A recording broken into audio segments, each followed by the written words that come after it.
was born ready. We're live. I'm still alive. Wow. I'm so pleased about that. Yep. Yeah. Man of my age, I worry about things like that. Yeah. Amongst other things. Hi, Mike.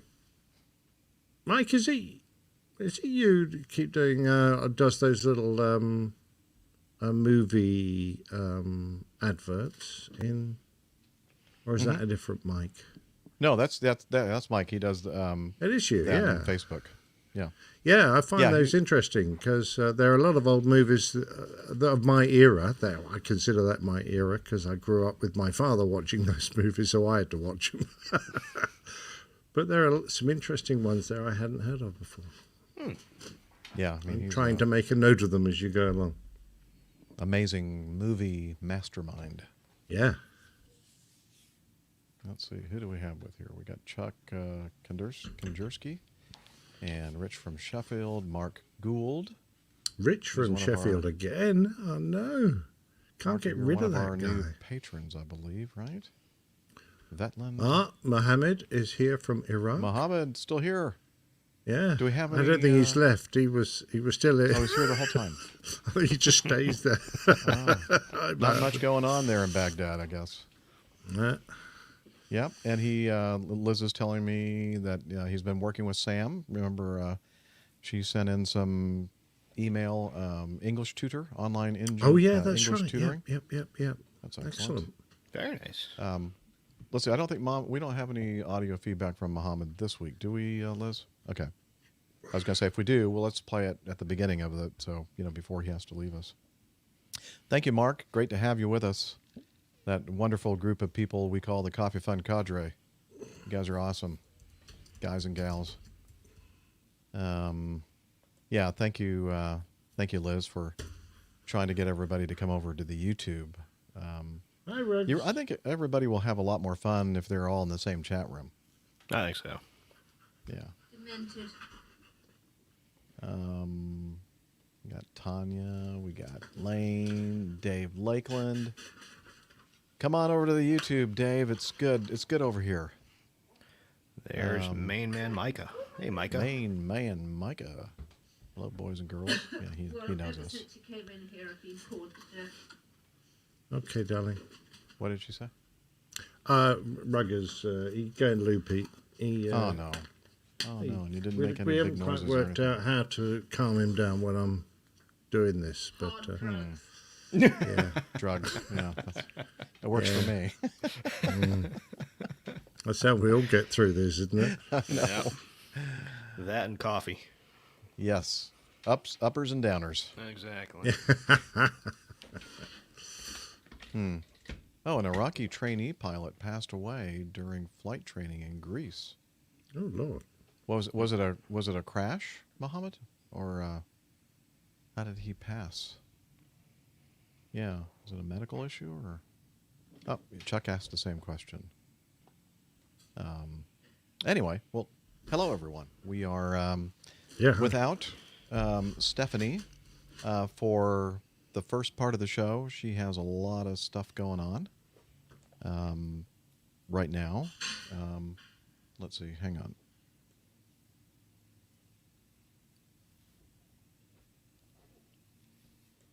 Oh, Marcus is here too. Ooh, Marcus. Hey, Marcus. Yeah. By the way, I did mention it before, Marcus, but that red flag interview you did was excellent. I mean, the guy you were chatting to, he had a vaguely, I'm trying to think of his name, he had a vaguely Dutch-sounding Christian name. Jan? Van Jesus. Yeah. That wasn't, I mean, most aggressor pilots would probably want to be Jesus, but I actually know that. But no. Most aggressor no, pilots. that's no good. No, I want to be the number one. I want to be the big man because he only sits on the right hand of the Father. Well, they're all God. Exactly. Yeah. I mean, I'm not talking about the aggressor pilots. I'm talking about the Trinity. They're all God. Yeah. Okay. German, was it? Okay. Well, you know what the difference is between God and an aggressor pilot? God doesn't tell you he's God. No, God doesn't think he's an aggressor pilot. Yeah, very good. Nice. Yeah. Actually, I did talk a bit about that because in the early days they were pretty full of themselves. I And think they they still ran They ran Yeah, I fighter was going to weapons say, what do you mean in school. the early days? Well, Even more so than they are now. See, now they They ran yeah. fighter weapons school, like it was, their own private torture chamber for the students. So, Hey, you know what, they- Nick? That's a great What? idea to do a plane tale on that. all right, I'll shut up. Come on, then, should we get good? Yeah, we should.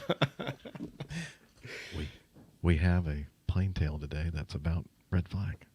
Woohoo! And so will next week's, if I can get the interviews done. Oh, neat. Neato. Capito. Neato. Whatever that means. Okay. So I'm No recording. Van Halen. I'm And if you afraid. guys want to record too, that's fine. Yeah, no I'm biggie recording. if you don't. And then don't worry about the clapping thing because we don't want to disturb anything. All right. I'm No, it's too recording, late. He's disturbed. So I'm happy to clap. Well, you know what? It really doesn't make any difference. Okay. I'll figure it out if we need it. All right, here's Okay. a clap anyway. Let me. so. Just because. Yeah, that's right. Just because I can. Just exactly. Yes, Just no I'm the- connection I'm the head of whatsoever this to household. anything else. But it's just- I can clap whenever the hell I want. Yeah. And you can't stop me. Exactly. Brent. Oh, Brent.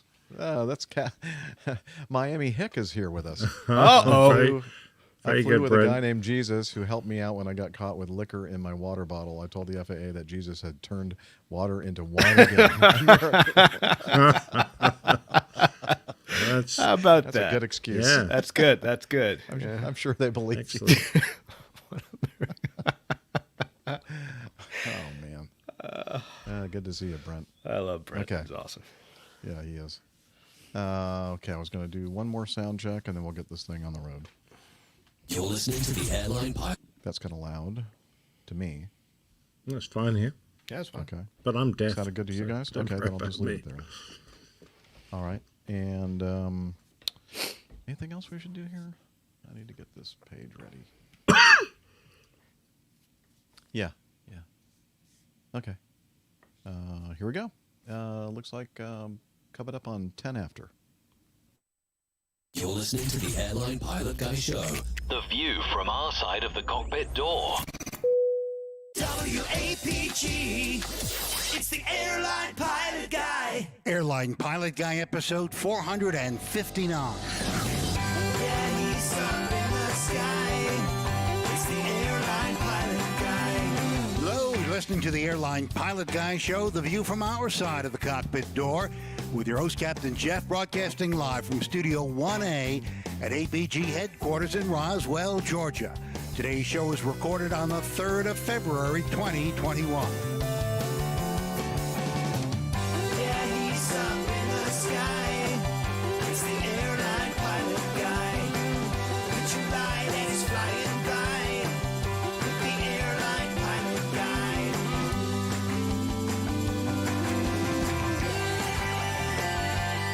In today's episode, a longtime FAA worker is spared prison time after blocking ATC transmissions. An airline passenger is arrested in Vienna for trying to smuggle in 74 chameleons from Tanzania.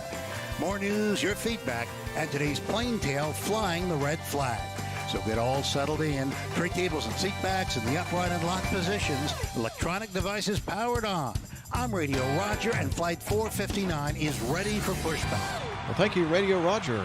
He's an award-winning TV and radio reporter, currently at the #1 all-news station in the nation, 1010 Wins in New York City. All right, you're listening to the Airline Pilot Guy Show. It's an ad-free, listener-supported aviation podcast covering the latest in aviation news and answering your great feedback. I'm Captain Jeff, a pilot at a major legacy airline based in Atlanta, GA. And we're going to start with our first host from his mobile studio in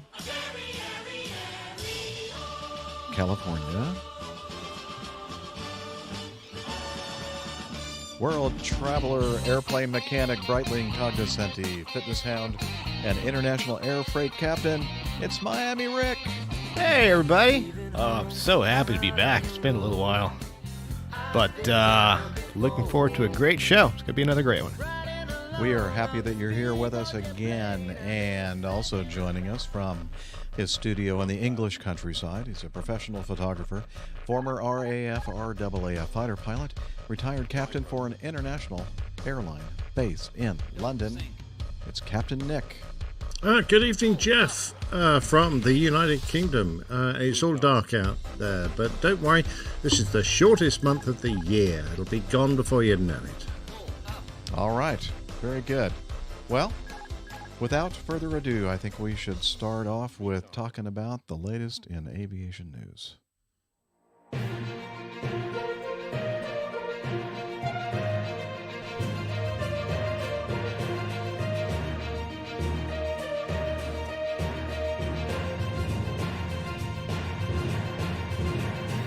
Stand by for news. All right, on the morning of the 3rd of August, 2018, and we talked about this shortly after the crash occurred on our show, a 2-day tour run by Ju Air began taking its passengers from Dubendorf, north of the Alps, to the canton of Ticino on the south side of the Alps. Both the outward flight on Friday and the return flight on Saturday were scheduled to take place on the historic Junkers JU 52-3MG4E commercial aircraft, registered as HB or Hotel Bravo Hotel Oscar Tango, HB Hot, conducted as a commercial air transport CAT operation under visual flight rules. Pilots A and B had been entrusted to perform both flights, alternating their roles as commander or pilot flying and co-pilot or pilot monitoring. Switzerland's SUST released their final report recently, concluding that the probable causes of the crash were direct cause. The accident is attributable to the fact that the fact after losing control of the aircraft, there was insufficient space to regain control. Thus, hang on. You guys still there? Yep. Yeah, we're here. Okay, good. I'm sorry, because I don't see you, and then I noticed over here that the talkback channel is gone. So, Liz, same thing for you, I guess. Huh? You lost that connection. Oh, I see that I'm back on there. Say something, Liz.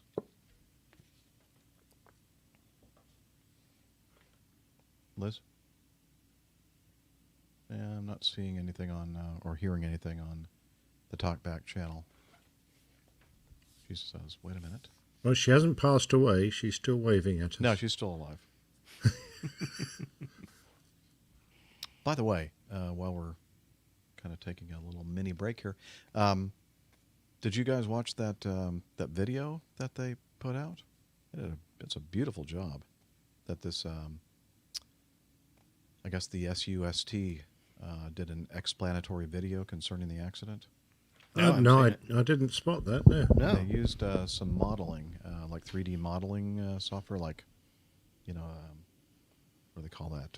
Microsoft Flight, or what was it called? Flight Sim. Simulator? Flight Sim. Yes. Okay. Microsoft Flight Sim. Liz is trying to talk to me here. Just sign back in, but you're showing as away. Okay. Well, let me refresh the page. So I was afraid that when I looked down and saw that, I'm thinking, I wonder if I've lost all internet. That's why I kind of stopped, just to make sure that I wasn't. Okay. Well, I needed a swig of beer, so it was fine. Okay, good. And Liz, yeah, I can hear you on the talkback channel. Excellent. I don't know what happened there. Interesting. Oh, well. Probably should start over.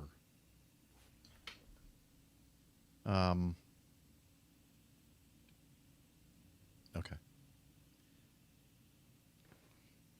Oh, and Steph says she's on the way. Finally, hopefully traffic cooperates. Okay, That's good. Just out of interest, is it JU Air, as in I don't know. JU in Junkers? Well, or it says, I didn't say Ju JU because it was uppercase J, lowercase u. Yeah, that's right. But that might be, Interesting. that may not be right.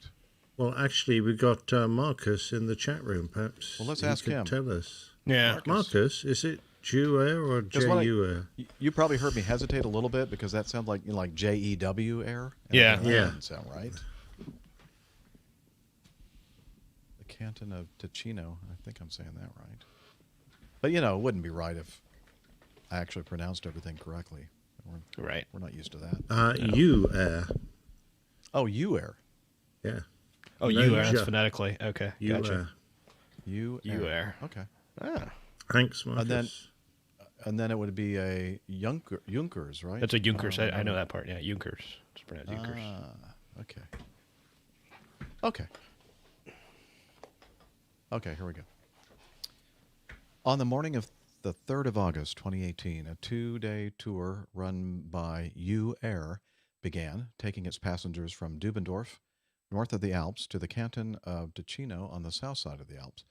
Both the outward flight on Friday and the return flight on Saturday were scheduled to take place on the historic Junkers JU-52, we're just going to say J in this case, 3 MG4E commercial aircraft, registered as HB-HOT, HB-HOT, conducted as a commercial air transport operation under visual flight rules.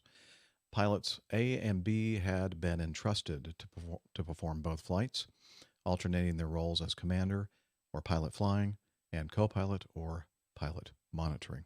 By the way, they were both... Okay.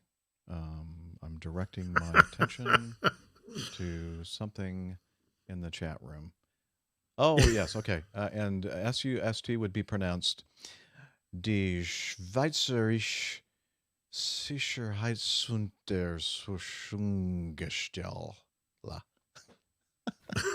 Yeah, I like SUST Well, better. that was a brave attempt. I didn't think that was bad at all. Well, I Sounds pretty good. have 1 full year of high school Germany under my belt. There you High go. school Germany. I mean German. Not German. High school German. Jawohl. Yeah, very Nailed nice, it. very nice. Right. Nailed it indeed. I haul boxes is playing Steph's role. That's what she Yeah, says. when I- absolutely. Nailed it. Love it. All right. Thank you very much for that little interruption. I think that was worth it. And now I just have to figure out where I was. Okay. Switzerland's, and I'm not going to pronounce that again, SUST, released their final report concluding the probable... Oh, I was going to mention that in the really, really nice little video that the SUST put together, kind of an explanatory video of the accident, they talked about the fact that both the captain and co-pilot, both pilots here were previous military pilots, and then they were also previous airline pilots. So kind of like Nick and I, if we ended up, doing one of these tour... It's nice, things, nice little returement gig. Yeah. There you go. just They out there were having in fun. the A lot of early experience. 60s. Yeah, it's beautiful. And It's had a great lot of gig. ours, too. Flying a JU-52 around on Yeah. your, on your leisurely days. It's awesome. Unfortunately, Yes, it didn't go very well. unfortunately. Yeah. The direct cause on the final report, the accident is attributable to the fact that after losing control of the aircraft, there was insufficient space to regain control. Thus, the aircraft collided with the terrain. Terrain, I should say, not there wasn't a train involved. The investigation identified the following direct causal factors of the accident.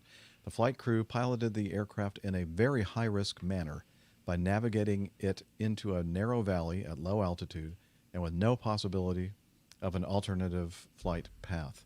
The flight crew chose a dangerously low airspeed as regard to the flight path.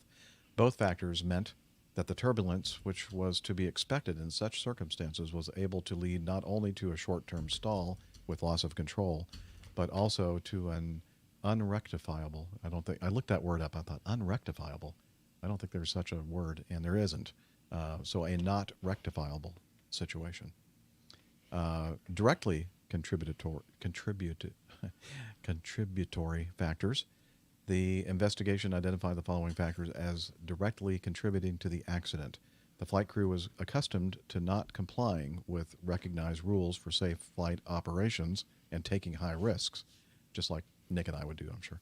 The aircraft involved in the accident was operating with a center of gravity position that was beyond the rear limit. Ooh, that's not good. Ouch. That's never good. Yeah, this situation facilitated the loss of control. Systemic cause. The investigation identified the following systemic cause of the accident. The requirements for operating the aircraft in commercial air transport operations with regard to the legal basis applicable at the time of the accident were not met. Some other systemically contributory factors. The investigation identified the following factors as systemically contributing to the accident. Due to the air operator's inadequate working equipment, it was not possible to calculate the accurate mass and center of gravity of its Ju-52 aircraft. In particular, the air operator's flight crews who were trained as Air Force pilots seemed to be accustomed to systematically failing to comply with generally recognized aviation rules. and to Yeah, old military pilots are like that. Spank. Don't ever employ one. Smackdown on the Swiss Air Force Yeah. over here. I know. And to taking high risks when flying Ju-52 aircraft. The air operator failed to identify or prevent both the deficits and risks which occurred during operations and the frequent violation of rules by its flight crews. Numerous incidents, including several serious incidents, were not reported to the competent bodies and authorities. That's why they're pissed off. This meant that they were unable to take measures to improve safety. The supervisory authority failed to some extent to identify the numerous operational shortcomings and risks or to take effective corrective action. It was just a mess, basically. Oh, wow. Yeah. This wasn't definitely, looks to me like an accident just waiting to happen. They said the aircraft was in poor technical condition. It was no longer able to achieve the originally demonstrated flight performance.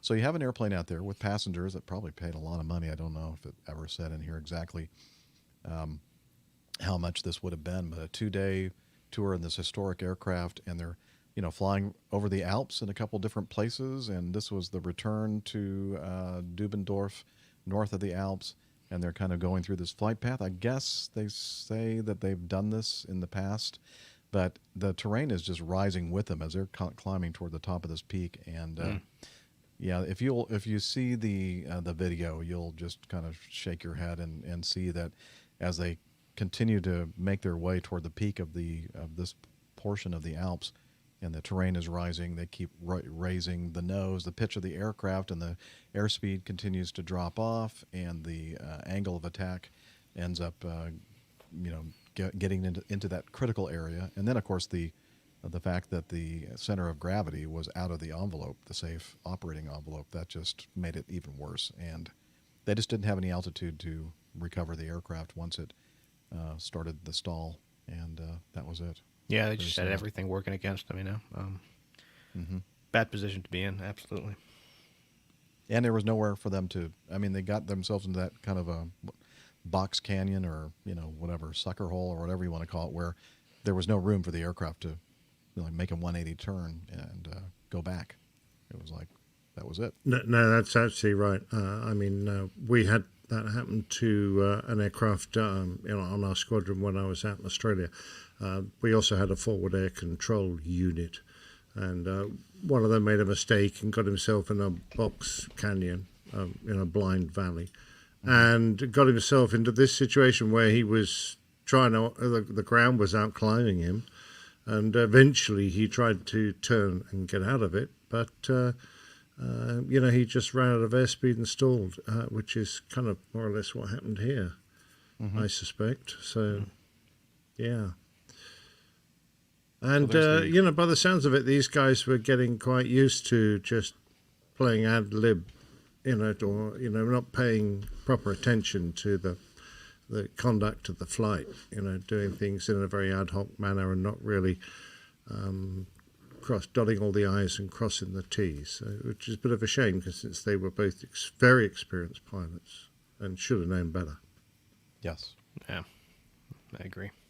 On the video, I'm showing some of the photos that came with this accident report, and you can see a passenger was taking some photographs while they were making in this last portion of the flight, and then there's a graphic here that kind of superimposes the aircraft against the Google Earth view of this beautiful peak in the Alps here, but they just ran out of airspeed and ideas, I guess. Yep. Yep. Their bucket of luck ran out, Neil says. Yeah, very good. I mean, very bad, actually. Well, the idea is you're supposed to fill your bucket of experience before your bucket of luck runs out. Exactly. And at 62. Yeah. They should have had You would think that a would have been bucket overflowing brimming. with experience. Yeah, exactly right. Wow. Good point, Nick. Some people just never learn, though. So, you know. Mm-hmm. Well, we've done this before and it worked before, so it must be. Why wouldn't okay. it work this time, Exactly. Yeah. All right. Well, our next item here is I need to play something here. I had it all set up too. That's a good question, Liz. Okay, here we go.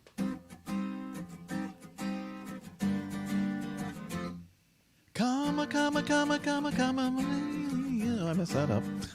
You come and go. You come and go.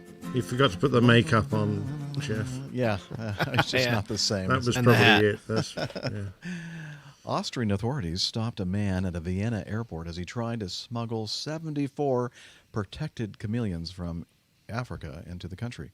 They said in a statement Friday that a 56-year-old man who is not further identified had hidden the animals in socks and empty ice cream boxes when he was caught at customs control in Vienna. He had traveled to Austria from Tanzania via Ethiopia. The chameleons were taken to the Austrian capital's Schönbrunn Zoo, which said that that 3 of the animals did not survive. All of the animals were from the Usambara Mountains in Tanzania. Let me try that again. Usambara Mountains in Tanzania, and ranged in age from 1 week old to adult animals. On the black market, they would sell for about 37,000 euros, about 45,000 US dollars. Wow, officials that's said. a lot. Yes. That's a lot. So that particular one in the picture was in green and brown stripy socks? Must have been. Must have been.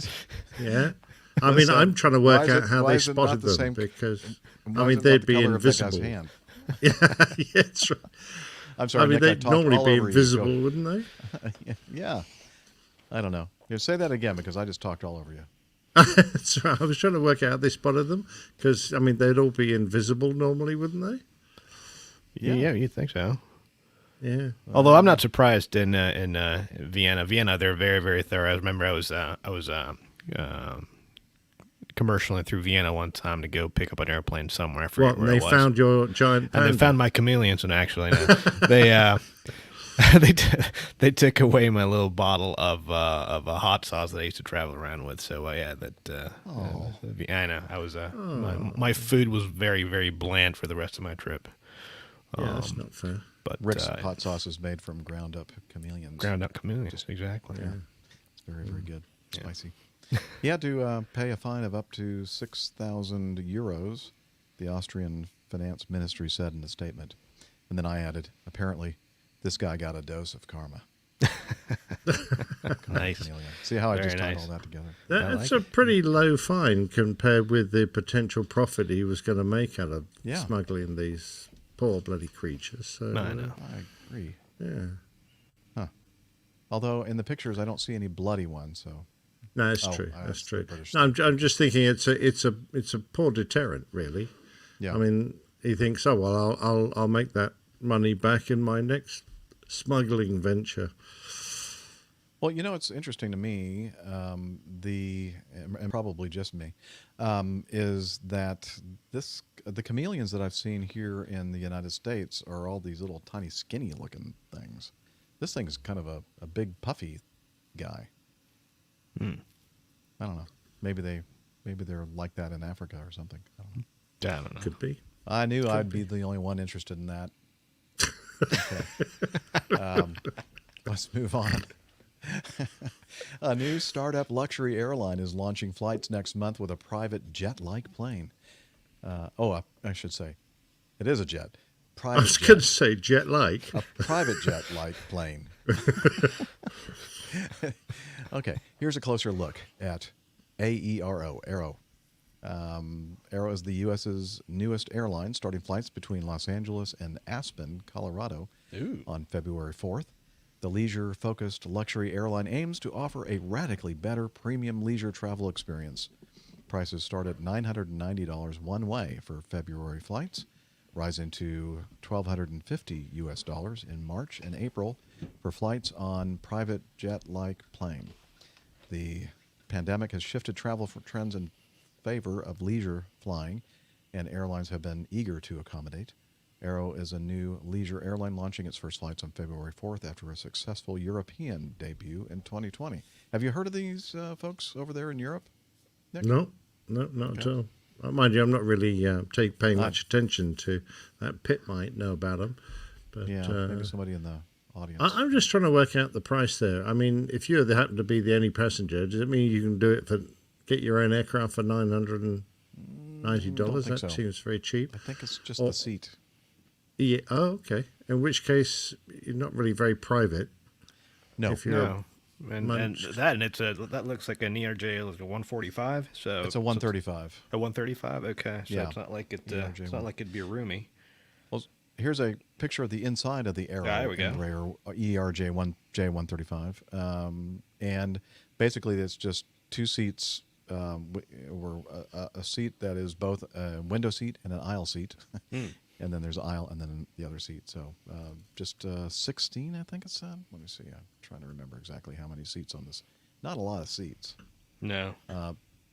But yeah, you're not going to get the, well, I guess, Nick, if you were the only one on the flight. It'd be very private. Yeah, and then you would be actually only paying $990 one way for a private jet flight by yourself. But I have a feeling that there'll probably be some others with you. Yeah, I see later on they describe it as quasi-private. Yeah. So, That is true, Liz. If you're the only one on a big airliner, and that's happened before, we've talked about it on the show, then basically it's a private jet flight for you in a very big airplane. So yeah, it's a good-looking airplane, and let's see, every seat is combined window and aisle seat, where middle seats are non-existent for maximum social distancing. I'm sure that's why they did that. Lighting and sound system also, that was sarcasm, serves to give the tried and true jet a modern feel. Anyway, the article goes on and interviews I believe the CEO of this company. Submarine Man. Submarine Man. I don't think that's the way it's pronounced. Oh, okay, sorry. My apologies. Subramanian. I don't know. I thought he might have some underwater things as well. All his financial holdings are. I'm just kidding. Whoever you are out there, if you're listening. Yes, please. We can't afford the legal fees, so please don't sue us. Let's see. Aero wasn't a product of the pandemic, having launched in 2019, but its business model lends itself well to the new realities of travel. Subramanian is hoping to ride that wave of pent-up demand to fuel the business, pointing to trends in the wake of economic downturns. And that demand for travel is coming from leisure travelers. We actually launched in Europe last summer, and we were shocked by the amount of demand that there was, and that was after the first lockdown. So you can only imagine after this sort of second extended lockdown what demand is going to look like. Let's see. I love the color scheme. Yeah, I love it. Good looking plane. Yeah, black with like a few orange trim. Very, very nice. Or orange looks very nice indeed, yeah. And I like the passengers, too. I like the way they look. You can't afford to get a seat on that one, Jeff. I'm sorry. Those are big seats. In that previous I think they photo, get small models to sit in maybe them, so they she's look like a teeny roomier tiny than person. Perhaps I'm being a bit cynical. I don't know. Okay.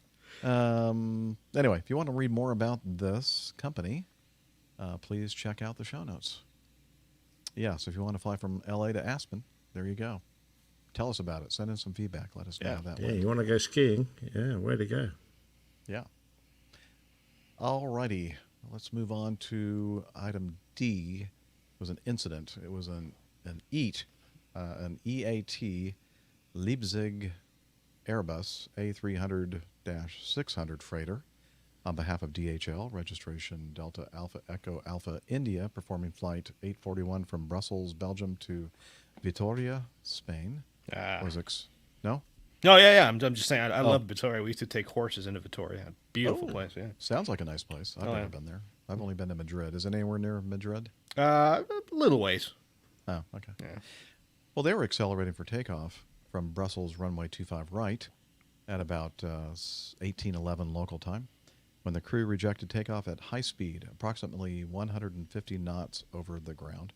The aircraft slowed and stopped on the runway about 360 meters or 1,200 feet short of the runway end, about 2920 meters / 9,600 feet after the start of the takeoff roll. However, it was disabled with deflated main tires. Emergency services responded and attended to the aircraft. Yes. Oh, hang on. Yes, Liz, I am intentionally screen sharing. I'm trying something different. I should have mentioned that to you before we start the show. Okay. Actually, I was going to screen share because a lot of these things have photos in them, and I just thought it'd be easier just to do it like this. Okay. All right, back to this. Where was I? Okay, the runway returned to service at around 4:31 local time in the morning, about a little over 10 hours after the occurrence. The airport reported following a technical incident, runway 25 right has not been available. Runway 19 is used for departures, runway 25 left for landings. Belgium's AAIU opened an investigation into the occurrence. The airline reported the crew encountered difficulties to take off, prompting them to reject takeoff during rotation when the nose gear had already become airborne. Wow, they had already rotated. At that point, the crew checked their airspeed. It was still slow enough to reject takeoff. Due to the heavy braking, 8 tires deflated. Hang on a minute. I know. Yeah. Hang on a minute. That doesn't add up. V1 comes before rotate. Well, last I checked, I'll check again when I go flying whenever they activate me, but I'm with you on that one, Nick. Rotate V1. Pardon. It actually goes V2, VR, V1, I think. Oh, well, sorry, Jeff. Do carry on. No, I know. I was confused, too. I thought you would enjoy this. On December 3rd, 2020, last year, the Belgium AAIU stated the crew reported a normal acceleration of the aircraft during the takeoff roll. During rotation, the nose did pitch up. However, the aircraft did not lift off. The crew rejected takeoff, applied reverse thrust, and brought the aircraft to a stop between taxiways A6 and A7. The occurrence was rated a serious incident and is being investigated. Just a point of, or a note here. An aside. One of the things that I brief that after V1, the only reason we're going to abort a takeoff is if we don't think the airplane's going to fly. Mm-hmm. And apparently, maybe they kind of felt they were in this situation. The aircraft nose did come up, but the aircraft did not lift off.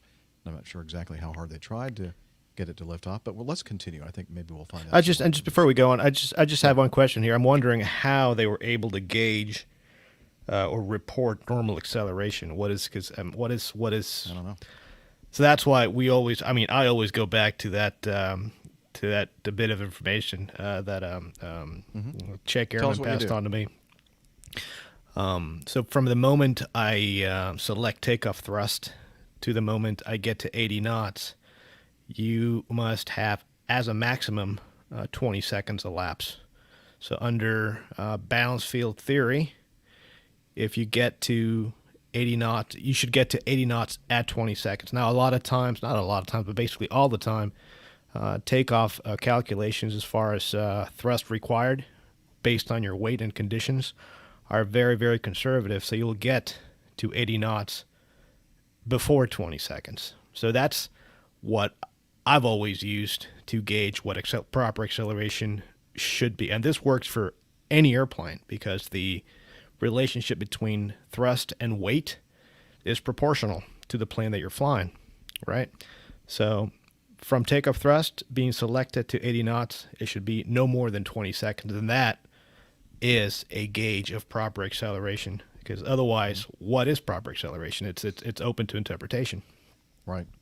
So how does that vary with airfield altitude Rick, do you have a fudge factor for that? If you're Well, flying over- because if you look at it, as you go up in altitude, altitude increases, and so the amount of power that the engine puts out is directly proportional to the air density, and so your acceleration is going to be slower. But you account for that, right? I mean, if you're taking off from a higher density altitude airport, then obviously you're not going to be able to take off with the same amount of weight that you would at sea level or at lower altitude airports, right? And so that kind of, it works itself out. As you go up in altitude, thrust decreases, and the amount of weight that you can carry obviously decreases as well in relationship to the amount of thrust that's available based on the runway and the conditions and the wind and all that stuff. So no matter where you are, 80 knots to 20 seconds works every time. And it saved my bacon one time coming out of Quito. I rejected a takeoff because the acceleration was very, very sluggish. Rejected at about 90 knots. Came back around and had him take the freight off the plane, and we were close to 10 tons overweight. Whoa. Yeah. That's a that's little a lot. overweight. Mm-hmm. So, the airplane... Yeah, no, I was just thinking that, and only by my own experience, in that takeoff rolls always take a lot longer when you're, Joburg or, Oh, Nairobi, no, somewhere but like it's, that. but Nixter, it's going to be 80. I mean, it's 80 knots at 20 seconds every time. And in the 15, 16 years that I've been flying airliners, it's Yeah, I worked mean, every don't get me single wrong, time. I used to use a similar thing. I think you used to use For me, 100, it right? it was Yeah. 30 seconds to 100. Yeah. But, it would have to be a very big error for me to use that as a rejection cue, because it's, our company didn't employ that as a formal check. It was a private thing that I did. Oh, So right. the company would have looked at me and said, well, show me in the flight manual where it says that you can do that and judge a rejection on it. And I tell you, wouldn't be able to do there that. was a bit of paperwork involved, and obviously a talk with the chief pilot. But then again, you go back to all the process of unloading everything and finding out that you were indeed overweight. Oh yeah, I think And you've and obviously some- made a and- great and- decision. And some heads did roll, And I Yeah, mean, the absolutely. airplane would have flown fine. It's just that these numbers are so conservative that even overweight the airplane will fly. The problem is that what happens if you have an engine issue or some other kind of or a failure? dragging brake, Or something. exactly, or That's- something yeah. that's gonna compromise your second segment climb. Yeah, and then you find absolutely. yourself up the creek with no paddle, and so that's what we did. So and it I worked had out. done it in the sim. I rejected just for this exactly thing. The guy gave me a dragging brake. I looked at the clock and went, "This isn't right. Stop." Exactly right. And the guy said, "Yeah, good decision. Well, how did you judge that?" When I said, "Well, I time it," and he said, "Yeah, okay, that's good. Cool, carry on." Oh yeah, absolutely. So yeah. Yeah, we're just given the parameter as, unusually slow acceleration. Well, but there's nothing that says Exactly. There's no. this I mean, is how do you gauge unusual. it? What's the benchmark? Almost like seat of the pants. Like, this doesn't feel right. Yeah. Exactly right. So 80 knots, 20 seconds every time. It'll never fail you. 80 knots, So 20 so seconds. what did this guy do wrong then, Jeff? Well, let me continue then. Thank you for that wonderful segue, Nick. On the January 28th, 2021, Germany's BFU reported in their November bulletin that the aircraft was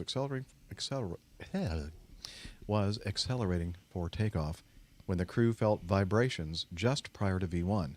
The aircraft increased pitch upon rotation, but did not lift off, prompting the captain to reject takeoff. The aircraft came to a standstill on the runway as a result of the heat developed by the brakes. All the main tires deflated, which is they're designed to do that, by the way. The BFU assists the investigations in accordance with ICAO Annex 1313, representing the state of registry. On the 29th of January 2021, the Aviation Herald received information that the standard operating procedure at the operator require to turn the trim to plus 1.0 trim units, 1 unit nose up, after landing. In the morning, before the incident flight, maintenance worked on the aircraft and rolled the trim to minus 1.1 units, so 1.1 units nose down. The load sheet computed a trim setting of plus 1.1 units for departure. While the load sheet used the plus and minus notation, the trim itself only shows up and DN for down. Both plus 1.1 and minus 1.1 units are within the green band of the trim settings for takeoff. The crew thus missed that the trim was at minus 1.1 or negative 1.1 units instead of the required plus 1.1 units, and experienced a very high pitch force during takeoff rotation. That makes sense. It was, what, 2.2 degrees? 2.2 off, yeah. Yeah, off. The pitch trim is only checked once during working the pre-departure and takeoff checklists. Shortly before V1, the crew experienced vibrations, drawing the crew attention to the engine parameters.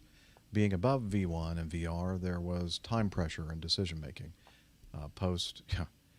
On my airplane, there's like usually not any time at all between those two numbers. Yeah, I think you call them together, right? It's V1 VR. Yeah, V1 rotate. Post non-flight examination did not find any technical anomaly. In simulations, it was determined that all pilots exposed to the simulation felt significantly higher pitch forces in this scenario. Most crews were not aware of the effects of the wrong trim setting. And so we have some pictures here. Yeah, so here we go. That's 1.1 down on the stab trim setting or dial or whatever you want to call it. And then this next photo is 1.1 up. And so the only difference here between the two, well, the numbers are in a different order, but the one down on the top photo is where it was set, and it was supposed to be set like this at 1.1 up. And here's a picture of the aircraft after rejecting the takeoff. Doesn't really show much except that it stopped on the runway. And here are some emergency crew spraying the hot overheated brakes and tires. And there you go. So that's what happened. It was mistrimmed. And Mistrimmed, yeah. It was missed. And people usually ask, why is it that tires deflate after you slam on the brakes, particularly after a rejected takeoff? These tires have what are called fusible plugs, which are these metal plugs that melt at a lower temperature than that is required for the tire to blow up or explode. And so to prevent that from happening, once the brakes get to a certain temperature, these plugs will melt and let the nitrogen out to prevent the tire from exploding. So that's why that happens. Probably worth also mentioning that the trim actually moves the main stabilator at the back of the aircraft, the entire tailplane.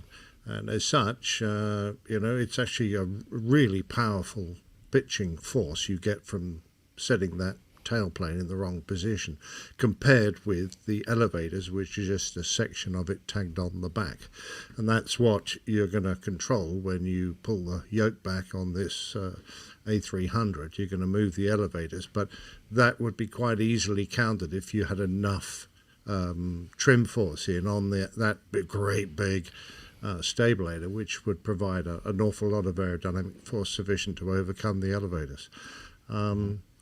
The Airbus, that trim wheel is more or less the same as the aircraft that I used to fly, Jeff, and the way they show those pictures there, that you've kind of got a completely dark cockpit and you're only looking at the internal lights. When you're setting the cockpit up, you've got the overheads on and you can see those numbers, plus and minus, or up and down, very easily, whereas they make it look like you can only really see a small portion of it, whereas in reality you see a big area of it. And I think it'd be quite hard to miss if the lights are up. And the other thing, of course, is they say you only check it once. Well, you do only actually do a trim check once, but of course the guy's got to set it. So they're actually going to look at this twice at least.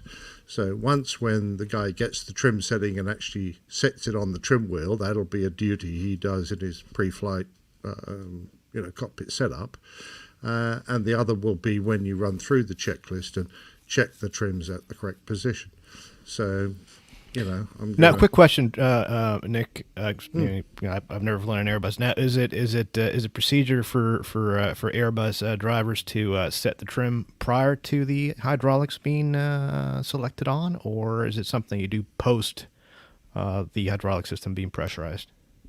normally, well, most of the airplanes I flew, the trim set itself. So you dialed it into the performance box, and after engine start, the trim wheel moved itself to the takeoff setting. Okay.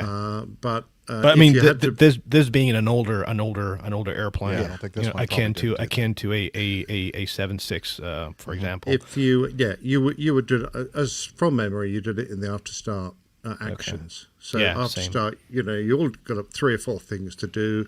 One of which was usually in my aircraft, I think the co-pilot's, the first officer's job was to set the trim. Or check the trim what had moved to its correct setting, because when you've got an automatic system, you don't just ignore it and hope that it's gone to the right place. Someone actually has to check that it's gone to the right place. And if it hadn't, we used to tweak it, because that's what you do. Yeah. And the interesting thing about this trim here is that, we are trimming.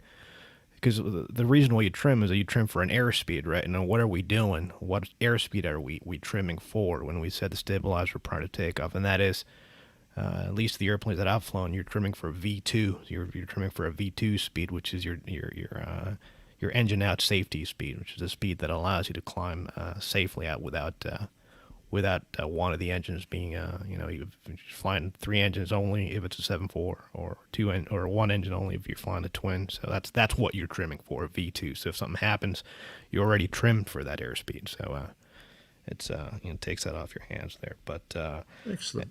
yeah, so that's kind of what we have there. Very cool. Yeah, just a human factor error, overlook. There just happened to be. What are the chances? You're expecting to see 1.1. You look down, you see 1.1. Yeah, Well, absolutely. Sort of. Yeah.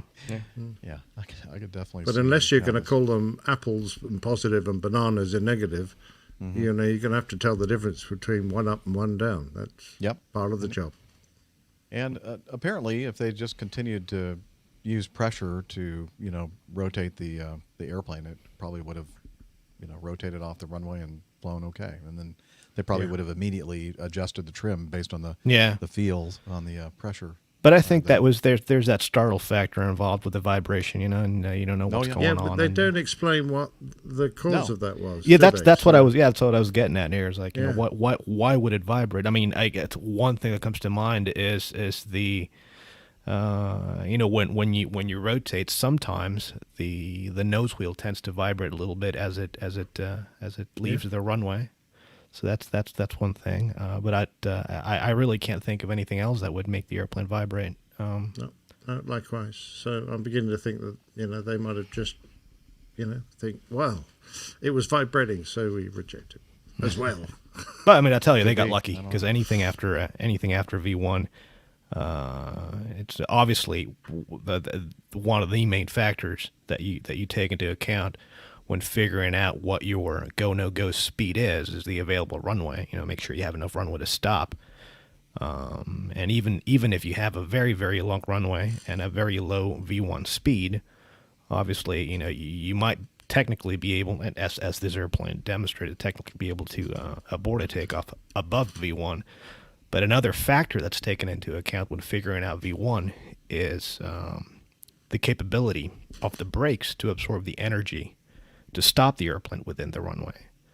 And so you might have the runway, but you might not have the brakes to stop within the available runway. And in this case, it worked, thankfully, but it may not always work.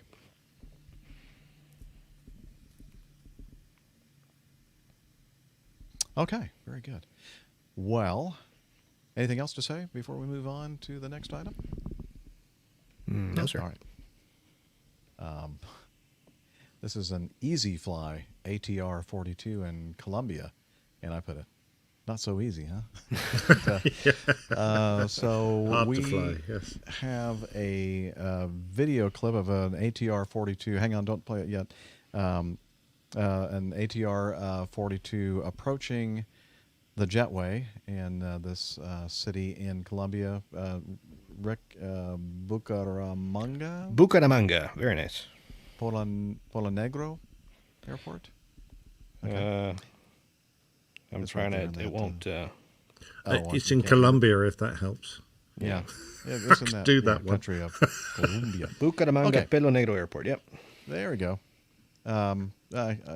You didn't say it quite as well as I did, but Well, okay, I'll have we'll to let it go. practice my Spanish. Yeah, you need to practice your native language. Yeah. Okay.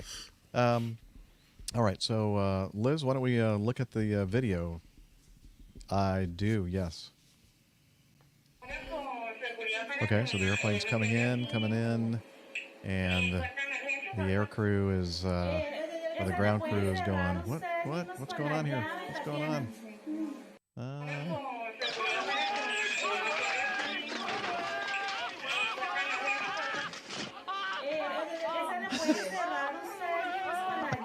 They're running away, if you can't tell. They are indeed, and I don't blame them. I don't blame him either. So this ATR-42 sustained a little bit of damage as it. For the life of me, I cannot figure out what this captain was thinking as it was approaching the gate. I mean, does he not realize that? I'm wondering if they fly like ATR-72s that are a little bit longer fuselage, and maybe he just thought that the engine and wing was further back, and as he was approaching that jetway, was thinking, there's no way we're going to hit that thing. My question is, where the hell were the Windwalkers and the Marshaller? They were running away, man. That's right. I don't know. I mean, presumably, it looks like he's on a center line. So assuming he's on the correct center line, bearing in mind that people may not know that parking positions sometimes have several center lines. You can have your gate center, gate left, gate right, big for different types or different usages. Mm-hmm. But so presumably he's on the right one. But that jetway must have been hugely close to him, in his cockpit. And the jetway, of course, one other thing you check as you coming into your parking position is that the wheels of the jetway are in the circle. There's a circle painted on the ground, and the driving wheels that maneuvers that great big tunnel around have to be inside that circle, indicating that it's in the proper park position. So I'm just wondering, either the guy forgot to give him the stop and he didn't bother to look out of his window, because it's not like you can't see the engine from his window, can you? It's like it's right out there. Yeah, I know. I couldn't see my own wingtips in the 340. That's because I'm like about 100 feet in front of them. So I'm wondering, you mentioned the wheels of the jetway in that circle.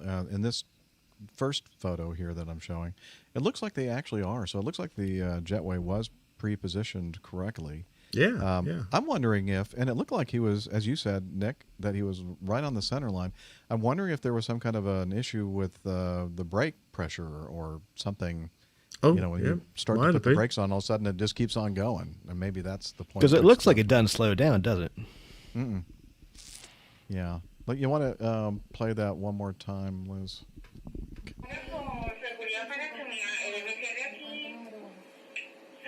And if you guys want to say anything while it's playing, you have to unmute yourself.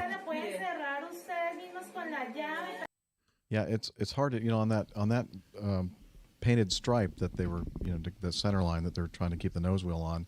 There are usually markings there based on what airplane is going to be parked at the gate, and I can't tell. There's one photo here. You can see right now the one that I have on the screen. I can't read. It's just not quite good enough for me to read exactly which one may say the ATR-42, but whichever markings we're looking at right here, they're well behind the nose wheel.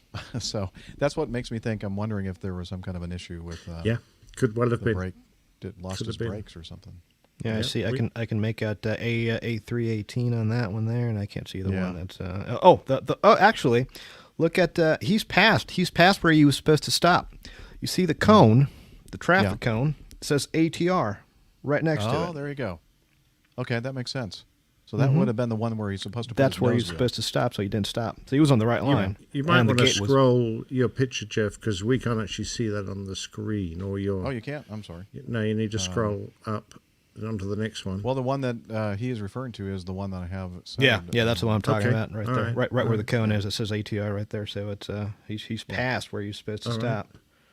Yeah, so it could be brake failure. We might be being rude. He should have Yeah. got the props into reverse quicker. Yeah, Get him to beta. exactly. Yeah. Yeah. Oh, well. All right. Well, I just saw that. So the guys on, were social running media. away from the rabbit with the nasty pretty Yeah, the killer rabbit. rabbit. Oh no. Okay. You know what? I was I was editing the last show, Nick, and I was very disappointed. I didn't realize it at the time, but I was very disappointed that we were talking about the seal for the sealant for the. Yeah, there you go. You should have done that on that show. Yeah, I when know. we said I know. seal. I like it to be a surprise. Yeah. Okay. Well, there you go. It is surprising. Yeah. All right. Item F. FAA employee maliciously caused a communications blackout between 10 planes and air traffic control over Hawaii. And a former FAA employee has been sentenced to 2 years of probation and a $5,000 fine. Jolyn DaCosta has been charged with maliciously interfering with air traffic communications. Her actions resulted in a communications blackout while at least 10 planes were airborne, the Department of Justice said. A former Aviation Administration employee has been sentenced to 2 years to $5,000, as we just mentioned. It just says her, whatever she did, it doesn't say what she did, caused a communications blackout while at least 10 planes were airborne. And I believe, I'm not quite sure where I read it now. I think when this first came through as an email link, that she used a radio herself to pass transmissions. A handheld? Yeah. What kind of radio, I don't know. But okay. that might be something else because it's no longer in the text, what I read. But I never read that on this article anyway. There's an article with that. I remember that an article that talked about specifically that not related to this event, but Okay. I love that when journalists do that. Well, you read about something and then they put like things that they think are related to this, but in many cases they really are not related at all. It's because these people usually don't have any idea what they're writing about when it comes to aviation. You know, we've never experienced that. Never. No. so she'd been working for the FAA for 26 years and was an air transportation systems specialist. I'm surprised she didn't get jail time because I seem to remember we covered a similar story in Australia, and I'm pretty certain that bloke got sent away. Yeah, and nobody's seen him since. Well, there's plenty of penal colonies around Australia. They're really mate. good at it there, aren't they? They are. A lot of practice. Okay, yeah. It'd be interesting to hear what RH and AG would have to say about this on the Opposing Bases podcast. Perhaps they've already talked about it. I don't know. But, not good. It said about 2 minutes, total of 2 minutes. The pilots at the time were unable to hear directions from air traffic control. But I take little naps longer than 2 minutes, so that's not a big deal for me. All right. Item G, Pakistan Aviation Regulator to outsource licensing exams. And this is from Al Jazeera. You know, remember we talked, it was shortly after the crash in Karachi, right, last year, where they did, as part of their investigation into the accident, they started checking credentials of the commercial pilots and airline pilots there in Pakistan and found that, 262 pilots, or almost 1/3 of all licensed Pakistani pilots, had obtained their credentials fraudulently. And subsequent investigation by the Aviation Ministry found dozens of cases of wrongdoing in the licensing process, and 50 licenses had been canceled and 32 licenses temporarily suspended for lesser offenses. Let's see. The claims by the Aviation Minister in June 2020 rocked the country's commercial aviation sector, causing widespread pilot suspensions both in Pakistan and abroad until credentials could be verified, and prompting the United States to revoke authorization for Pakistan's national carrier to fly over the issue. And I think the EU, Air Safety Agency also suspended authorization for Pakistani airlines to use EU airspace over these and other safety concerns, partly for the lack of adherence to safety management system protocols. An Al Jazeera investigation found the existence of a widely known pay-to-pass system in place at the Civil Aviation Authority, where pilots could pay officials to pass their examinations without ever having sat for them. That's a pretty cool not system, good. huh? Nope. I see that they're going to outsource their licensing to the United Kingdom Civil Aviation Authority. Oh boy. Uh-oh. This isn't gonna be any better.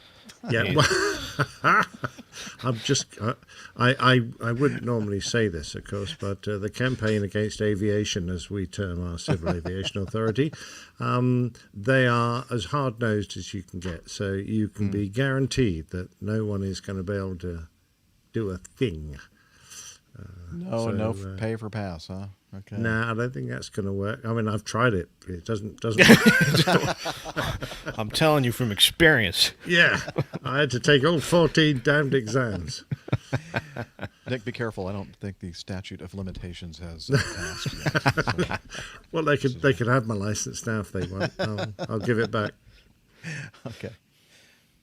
So yeah, that's good that they're making some, they're mitigating the problem by outsourcing the licensing now with the CAA. What'd you call it again? The Campaign Against Aviation. Campaign Against Aviation. That was Nick Anderson. Yes. It's a joke. It's a joke. That's a joke, of course. All right, and finally in our news segment, we have this. Long time, you'll remember D.B. Cooper, 727. He's got his own door. 70s. Mm-hmm. Yeah, well, I mean, own it vein. wasn't his door until after he did this on Thanksgiving Eve, 1971. And, okay, let's pause for a moment here. Let me see if we can find Steph's intro music, and here we go. All right, from her lakeside cottage somewhere in Kakalaki. I'm not quite ready for this. She's a doctor and marathon runner and strength training junkie and IPA Astronaut. connoisseur. Definitely An astronaut not and all the- president of the United States of America. It's Steph, Dr. Steph. Hooray! Well, I debate. I was just going to sit here and let you guys finish out the news because there wasn't much left, but I couldn't not jump in for the D.B. Cooper story. So. You had to come in and stick your nose in it, Yeah, huh? sorry to throw you off and That's okay. You Very like nice. doing that. I know you do. keeping you on your toes. Just keep you Yeah. on your toes. Well, yes. Yeah, that's a good point. Liz says that you might be interested in here. This incident, because this gentleman, D.B. Cooper, he has become known as, was wearing a parachute in his little escapade on Thanksgiving Eve, 1971, a Northwest Orient Flight 305. And he was on a 727, and they stopped somewhere. Let's see, they landed in Seattle. The hijacker exchanged the flight's 36 passengers for the money, which was $200,000. Hey, it was 71. $200,000 went a long way back then, I guess, in $20 bills and 4 parachutes. And I'm not sure why he wanted 4 parachutes. Oh, I guess for all the money and stuff, I guess. No, I think it anyway. was so he could pick one that they wouldn't rig them all. He could try some out in the aircraft and see if they were going to deploy properly. So if they were going to rig the parachutes, he could have worked it out, perhaps. Yeah, make sure they didn't have anvils in them. I think you saw that on TV at some point. Came from it's there just the a Acme coyote. parachute. Exactly, Acme parachute. Acme Parachute Company. Yeah. Wait a minute. Wait a minute, I've Wait a seen minute. this. Excellent. Some coyotes done this before. That's funny. Anyway, he was going to head off to Mexico City, and that's what they did in the 727 with all his money and his 4 parachutes. Somewhere between Seattle and Reno, Nevada, Mr. Cooper jumped from the rear door of the aircraft with a parachute and the ransom money. The pilots landed the plane safety, but the identity of the hijacker and what happened next remains a mystery to this day. So one of the suspects is a gentleman named, let's see, what's his name? Sheridan Peterson. Well, he just passed away. That's why we're talking about it right now. On January 8th, according to memorial website legacy.com, he was thought to possibly be the Dan Cooper who hijacked the Northwest Orient Flight 305. Yes, he did take the story to his deathbed, apparently. Mr. Peterson was considered a chief suspect due to his experience as a smoke jumper, a firefighter that parachutes into remote areas to tackle wildfires, and he had a love of skydiving. He served as a Marine during the Second World War and later worked as a technical editor at Seattle-based Boeing. Indeed, he wrote about possibly being D.B. Cooper in an article for the National Smoke Jumper Association's magazine, probably many, many years after this incident. Actually, the FBI had good reason to suspect me, he wrote. Friends and associates agreed that I was, without a doubt, D.B. Cooper. There were too many circumstances involved for it to be a coincidence. At the time of the heist, I was 44 years old. That was the approximate age Cooper was assumed to have been, and I closely resembled sketches of the hijacker. And there's a sketch of the hijacker and the gentleman who just passed away at age 94 in California. Very, very similar, I think. Or are these both sketches that were compiled by the passengers? I assumed they were both sketches of Yeah. Cooper. Yeah. But I don't see a And picture. what did you of... say? He had a love for $20 bills? Is that what you said? Oh, well, that's interesting because all the money was in $20 bills. The plot thickens. Yeah, so Mr. Peterson is by no means the only person identified as D.B. Cooper. An HBO documentary released in 2020, last year, The Mystery of D.B. Cooper, which I didn't watch. Maybe I need to watch that. Profiled several contenders. Another theory is that Mr. Cooper did not survive when he jumped from the aircraft, as he would not have been able to steer his parachute and was over a wooded area in unsuitable clothing and footwear. It didn't even match. Oh, good point. Liz is wondering if there's any relation between this gentleman and Greg Peterson, the big-ass fan guy. Good point. In 1980, a young boy found a rotting package of $20 bills totaling $5,800 with serial numbers that matched those of the ransom money, lending credence to the theory that Mr. Cooper didn't actually survive the jump. So, I don't know. Didn't do a very good job spotting out the back of the aircraft, I guess, for his landing area. I guess not. Yeah, I guess it was like in the middle of the night, right? It was very, very dark. Yes, I think so. Yeah. Okay, that is it for our news segment. So that means it's now time for us to get to know each other and for you all to get to know us. And that's why we call this segment Getting to Know Us. Now we're just going to listen to the wonderful little piano being played. Love that. The King and I, Getting to Know You. All right. Well, Steph, I hate to just Oh, I need to unscreen share. Yes. Thank you. Let me see if I can find that window. I'm sure it's here somewhere. Boom. There we go. Now we can see everybody in living color. Steph, how have you been? Good. If I could unmute myself. Oh, yeah, I've been just busy. Actually glad I was able to make it to the show this week. I know this was kind of the only day that was really one that would work for me, so I'm glad it worked out for everyone else as well, and I still almost managed to not get here.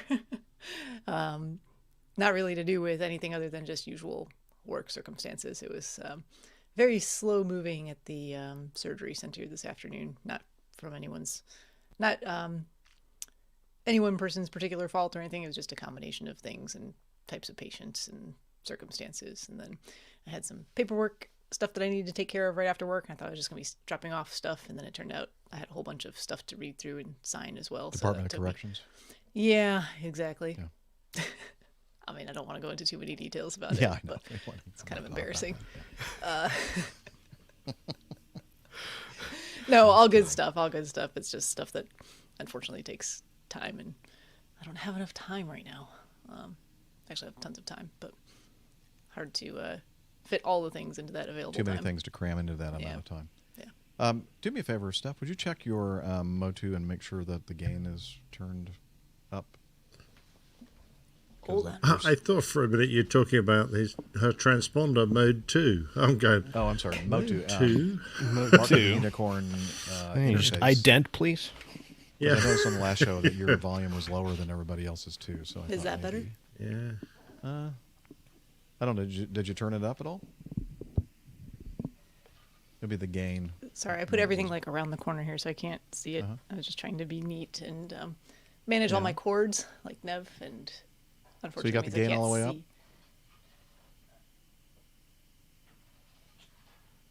see. I think so. Okay. Is that a lot I loud? don't know. Just If I turn this up, I get a lot of like feedback in my ears. well, you can turn the headphone volume down so that. Okay, whatever. Don't worry about it. Does that get better when I do that, or no? No. No. Everything else is turned up all the way to Okay. like 11. All right. I don't think it goes to 11. Let's go Are to you recording on Nope. Audio Hijack?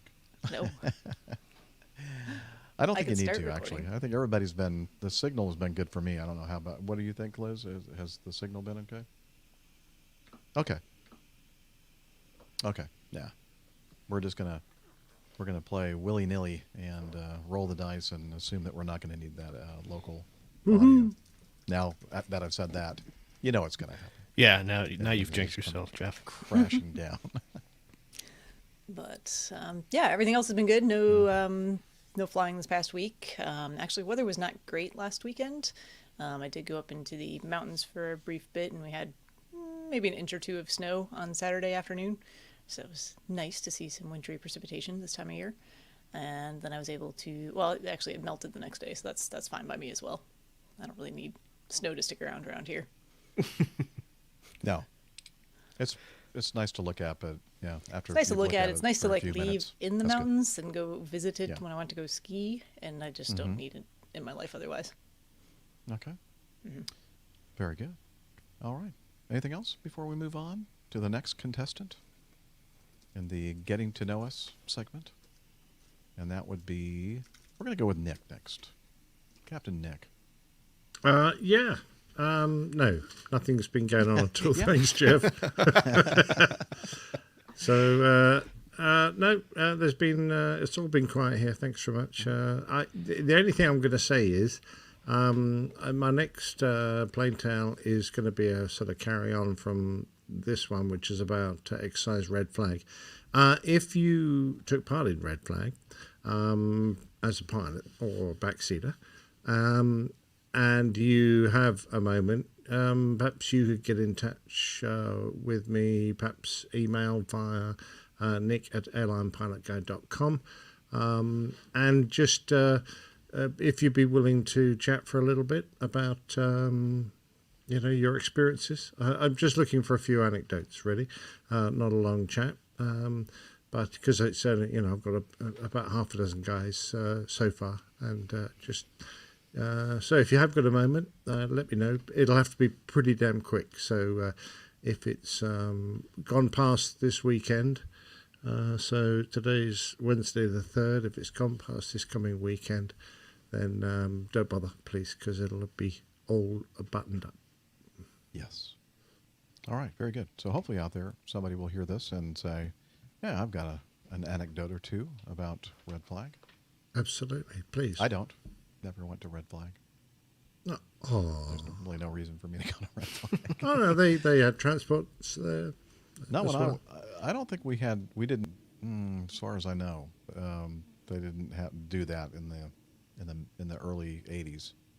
Maybe they did. No, I mean, I think mainly it was sort of C-130s, Special Forces, Yeah, that makes tankers, AWACS, that kind of stuff, but not much else from the heavy side. All righty. Rick, we missed you on the last couple of shows, and I know you've been very, very busy. Why don't you fill us in? What's going on? Well, been on the work side of things. I flew a couple of old Dash 200s out and backs from Cincinnati to Houston, and then back through Cincy over to Philly, and then back through Cincy. That was nice. Got to fly the old girl around. Hopefully the last time in a while, because not that I don't like the Dash 200, but it just doesn't have a lot of the comforts of a 300. You know, the ACARs and the capability to get your clearance via CPDLC, controlled pilot direct link communications, and all that kind of stuff. And on the old Dash 200s, you kind of have to do a lot more work on all sides, really, even the maintenance side, because you have to. One of the things that we have to do is once we get to top of climb, you got to let about 10 to 15 minutes elapse until the engine parameters stabilize, and then you have to do what's called an engine snapshot. So you go and you press a button in the center panel, and it captures the engine parameters at that point. Then you have to make a logbook entry, and then since the airplane doesn't have ACARs, as I said, after landing, the captain has to call operations to give them the off and on times, the fuel, the payload, all that stuff that would otherwise be sent automatically via ACARs. So old school in it, man. Old school stuff. But the flying was nice. Got to spend the night, not the night, the day and part of the night in Philadelphia. At this nice hotel right downtown, which was nice. Looked for a Philly cheesesteak, but I couldn't find one. Believe it or Boo. not. I know. Oh wait, what kind of hours are we talking about? If we're talking we got in at got in at 7:38 in the morning. I was in the hotel by 9, and then I went to bed at 10. Woke up at 3 in the afternoon, went to the gym from about 3:30 to 5, and then looked for something to eat around 6, so dinner time. Yeah. And we're supposed to fly. Yeah, I was supposed to fly back out at 10 that night. And you sure you were in Philadelphia? I tell you, something's going on in that place. Looking for a damn cheesesteak in Philly, couldn't find one. I was able to find one back in May. Really? Huh. Yeah. So I looked for I went to 2 places actually. They were both closed, and I got to the point where I was like, man, I just better get something to eat here quick, because take call time, showtime. Sorry, showtime was at 8:30, and it was already about 6:45, close to 7, and I still had to get back to the room and do all my prep work for the night's flight and all that. So I figured, screw it, I'll just get something else. Yeah. So, but did that, and then got home and have been just working around the house a lot. We put a new bathroom in. We finished. We did epoxy flooring in one of the bedrooms, so that's looking really nice. Had some of the drywall fixed, and worked on fixed some of the fencing around the house. So it's been a lot of housework as well. And then we got a little bit of snow in Phoenix the other day, which was nice. Wow. And so last weekend, we took the 4x4 out to the mountains, and we went up this one mountain and ended up at the right where there's a Doppler antenna used by Phoenix Tracon, which was kind of nice. So it was really nice going up, going up through the snow again to the top there. Again, a beautiful view of the entire valley, and then coming back down. We ran into a father and a daughter who had been going up the mountain, and then they'd gotten out to walk around a little bit, and the poor guy had fallen and slipped and fell, and the keys to his truck fell out of his pocket, but he didn't know it at the time. So they go back to the truck, and he couldn't get in because he was locked out. and it was getting dark, and they needed a ride down the mountain so they could go back home and pick up the spare and go get the truck the following day. So we just picked them up and took them all the way home. Yeah, and then that was that, and then headed out to work. And now I'm sitting reserve here in Ontario until Sunday. So did you say you were like walking or hiking around some kind of an antenna? Yeah. On the mountain, because you do have the kind of a nice warm glow that you don't. I know. Yeah. I was going for that for that green fluorescence, and I think it. I think it suits me. Works. Yeah, it works with your complexion. Yeah. So that's been it. Well, that was very nice of you to give those folks a ride home. Yeah, it was really interesting. So apparently this guy, once we get to the bottom of the mountain, and we start a little small talk, and what he does and all that. So he worked his entire life for doing construction. So he said he had a couple of construction contracts around Phoenix, and then we pull into his house. Holy! So he lived in what must have been, on the low end, a $15 million house. Wow. So he's done well in construction. So he did pretty good. He's had a few projects here and there. It was the bills. Just something to keep the lights on, I guess. Right. Yeah. So we pull into his neighborhood, and it's a beautiful neighborhood in North Scottsdale, right up against a mountain there. Beautiful houses all around. I'm going, well, these are nice. I guess one of these must be his. So we keep going further in and further in, further in. We keep going up the hill and up the hill and up the hill, up the mountain, until we get to the very, very end of the street. There's this palatial mansion. When he's like, just drop me off right here. Like, okay. And here's $10,000 for your trouble. Guy pulls out $100 for our trouble. It's like we wouldn't take it, but he insisted. Yeah. So he was like, "I'm just gonna buy you guys dinner. Thank you so much for driving me home." It's like, that's really nice. So that was nice. Yeah. I bet he didn't bother going back for his truck. He just got another one out of the No, car. he just exactly. He just got another one. It was really funny because he was talking about going hiking in the mountains behind his house on our way while we were driving home. And he was saying that it's a fun hike, but then it's sometimes we don't feel like hiking back down, so we just hire a helicopter to bring us. And I thought he was kidding. Once we got to his house, I was like, well, he actually probably did hire a helicopter to bring him down from the top of the mountain down to his house. I'm sure he's got a helipad down there somewhere, probably in his pantry. So. But very, very nice guy, down to earth. Very, very nice. His young daughter going to college as well, and they had a little dog along with him. So I felt really bad, leaving him. And he said that he tried 2 or 3 cars before us, and nobody would stop. So really? I was like, how can you not stop? I mean, come on, it's getting dark, it's snowy outside. They're clearly cold. Yeah, and it's clear that they were up there hiking around or might have had an issue or something. Exactly. That's kind of different than. So that was that. Made a new friend. So that it felt good. Excellent. Probably a good friend to have. A good Samaritan. Yeah. Yes, the good Samaritan. Resources. Yeah. Did you give him all your information so he could change his will? I did. I gave him all my information, and hopefully I'll be retiring here another couple of months. So, yeah, nice. All right, very, very cool. Since the last show, and we should point out that, as you said, you're in Ontario and you've made the base change, right? Yeah, now? So I'm out of Cincinnati for now. Well, hopefully till I go back to the 7-4, whenever that happens to be.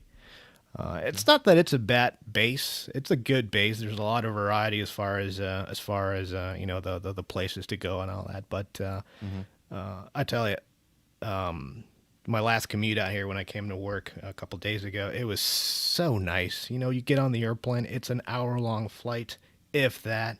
You land, I'm literally 10 minutes away from the airport here. Got to the hotel. So from the moment I left my house to the moment I got to the hotel here, it was inside of 3 hours, which is just great. And That's great. And it'll be the same thing heading back, you know. So going to Cincinnati, it's always, especially post COVID, there's always some kind of changeover point somewhere, either Charlotte or Dallas or some other place, and those two leggers are just going through too Charlotte long. sucks. Exactly. Yeah, those So, people in Charlotte. Man, Terrible. the worst. So yeah. And then the cool thing about Ontario is that it's mostly Hawaii flying. So I'll be doing mostly just Hawaii stuff, which is nice. I like going out to the islands. So I hate that. some Also sucks. Yeah, terrible some things. continental U.S. stuff, but it's mostly Hawaii stuff. So looking forward to that. Nice. Well, we look forward to hearing about it from you. And Yeah. living vicariously. All right. Between the last show and this show, I got to sing in my church again on Saturday and Sunday. That was a lot of fun. Good to be back with the group. And then on Monday morning, headed out to the airport for a 3-day trip. Just got back today. And I got to fly with my favorite co-pilot, First Officer Brent. He and I flew a bunch on the Mad Dog.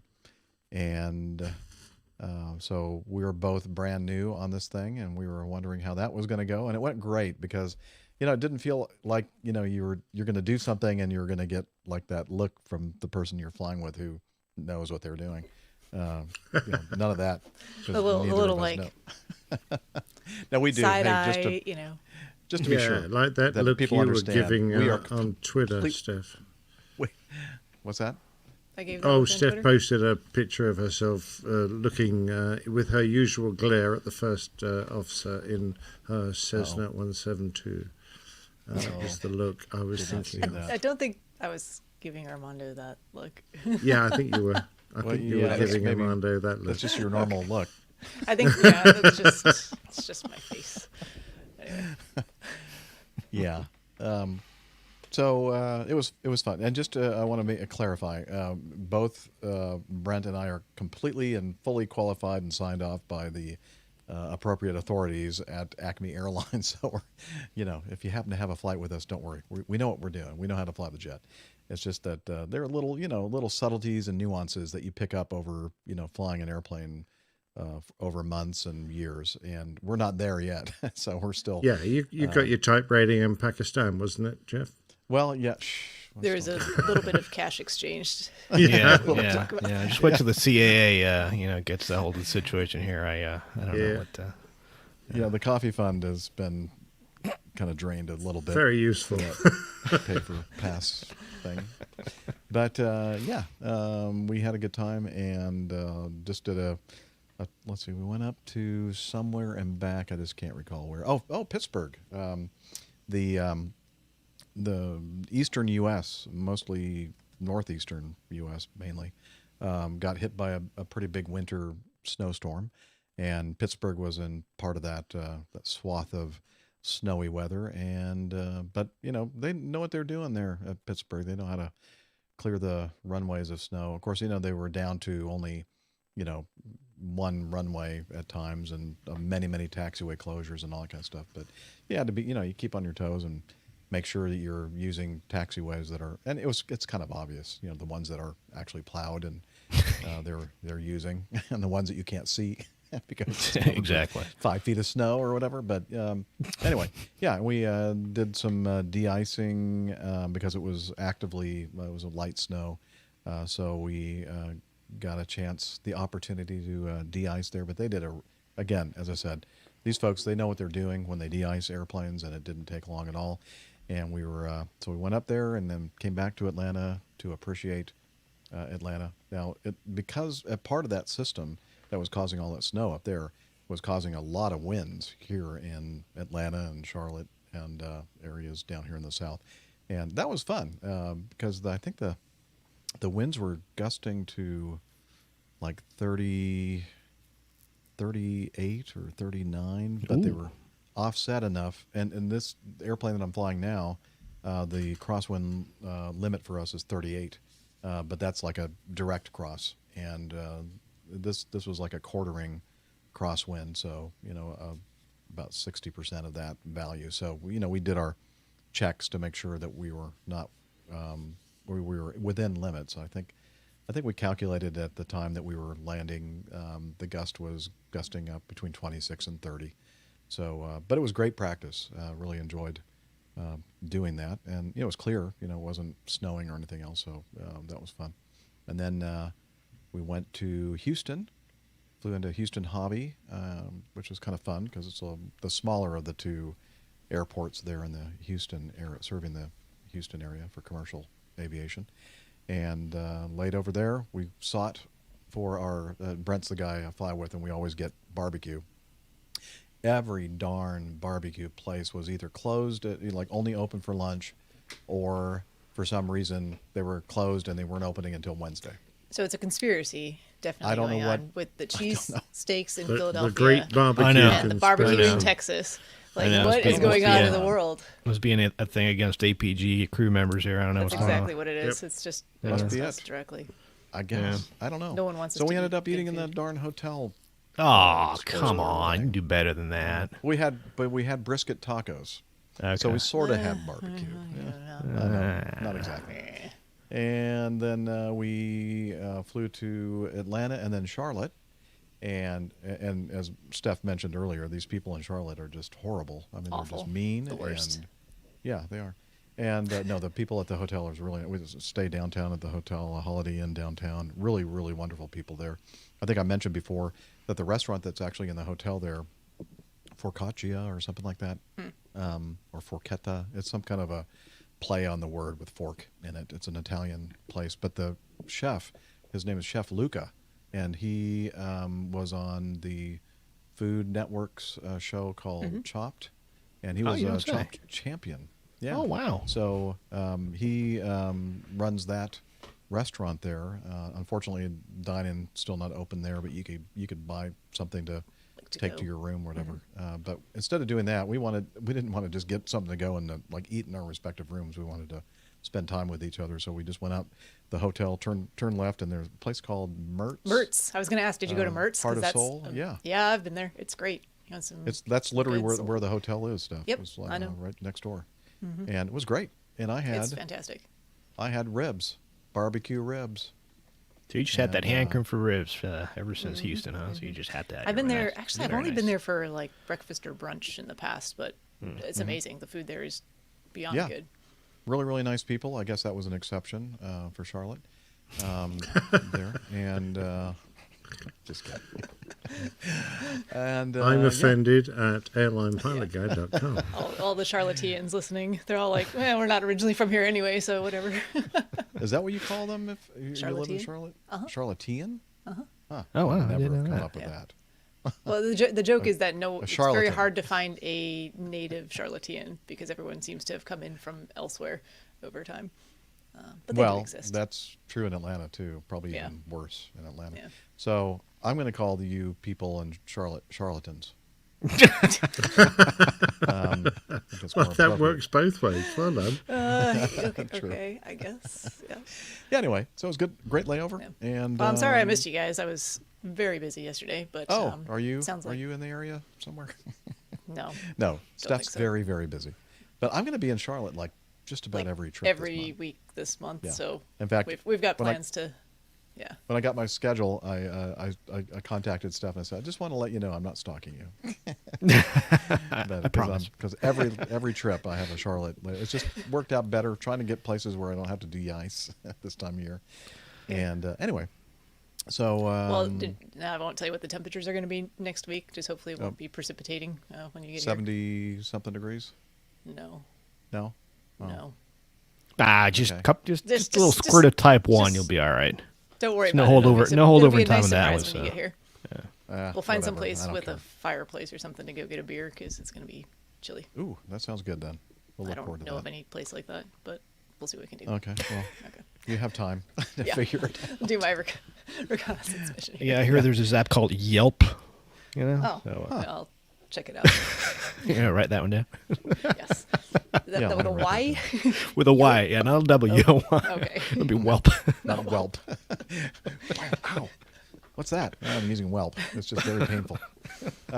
Ooh, actually, right. I've got a couple good ideas. Okay. All right, Okay. thinking of things. Okay. Well, good. Well, I look forward to seeing you next week. that'll be And good. that's it. just had that 3-day trip. Literally, as I said, just came directly home from the airport. Actually, I stopped somewhere on the way home.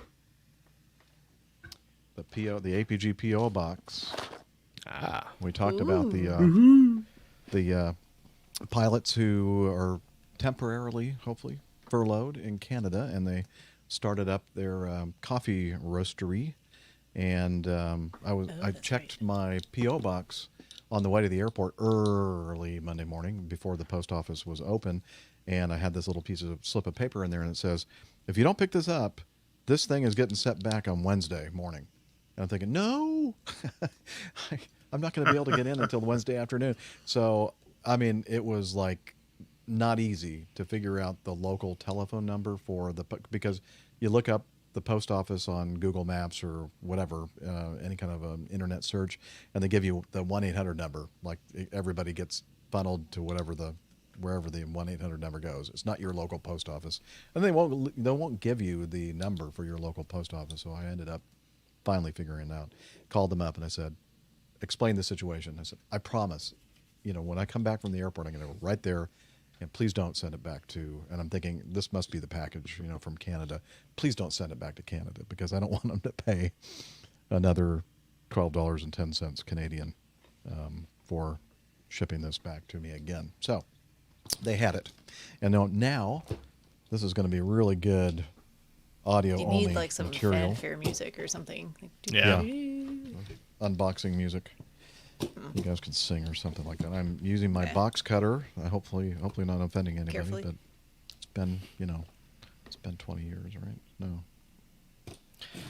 Okay. Yep, 20 years coming up. Almost 20 years. Okay, so I showed a picture of this before, and they snapped a picture of this before they sent it off. But there's the note on one of the flaps on the interior here from the Lost Aviator Coffee Company. Hey, Captain Jeff, Nick, Dr. Steph, Rick, and Liz. Hope you enjoy the coffee. Thanks for keeping me connected to aviation while roasting. And it says Steve and... Can you roast in Canada? I mean, I thought it was too cold for that. I don't think so, yeah. I guess you have to have a special roaster thing to do that. And it said, here's a little P.S. P.S. All this coffee is just for Jeff. You can't see that. It's like inside the box. No. It's inside. No, right? It's in there. Yeah. It's in secret ink, so only he can see it. Yeah, only I can see it. Yeah. So let's see. We have a couple of bags of coffee in here. One is Constellation Medium Roast, and the other smells good. And the other one is the Dark Roast called North Star, and so and you can see the beans in there. Look, cool. Beanie. Ooh, I like the fact. And look at this. We have some other goodies in here. We have a couple stickers. Lost Aviator Coffee Company. Oh, very nice. Could add them to my Established sticker 2020. collection. Yeah, well, one of these Very has nice, your name very on nice. it, Excellent. Steph. Couple of smaller ones as well. Actually, 4 of those, and only 2 of these. So you guys can have these bigger ones. And then look, 2 of these luggage tag things. Very nice. It says Lost Aviator Coffee Company, lostaviatorcoffee.com, and it says drink before flight. Exactly. I was going to say. That's That is excellent. that is beautiful. Excellent. So Well that done, is great. well done, guys. Very funny. Well Yes, done. thank you so much for that. So I will put them in my special place that I put things that I need to distribute to the fellow crew members, and then I'll forget exactly where that was, and it'll be lost forever. It's such a special, safe place that it's. I know. That's where all the left socks show up. All right. So thank you very much, guys, for sending that in, and that's it. So, yeah, that's you're all caught up now with us. I fly a Tuesday through Thursday trip next week, and that's it. And hopefully we'll record the next show sometime next week, where most of us or all of us are available. Hopefully, so just stay tuned to the Aviation Community Calendar on the website. And with that, I think now we can move to the coffee fund. Thank you. I was just about to skip that. I think Liz knew. She just told me coffee fund. Okay, here we go.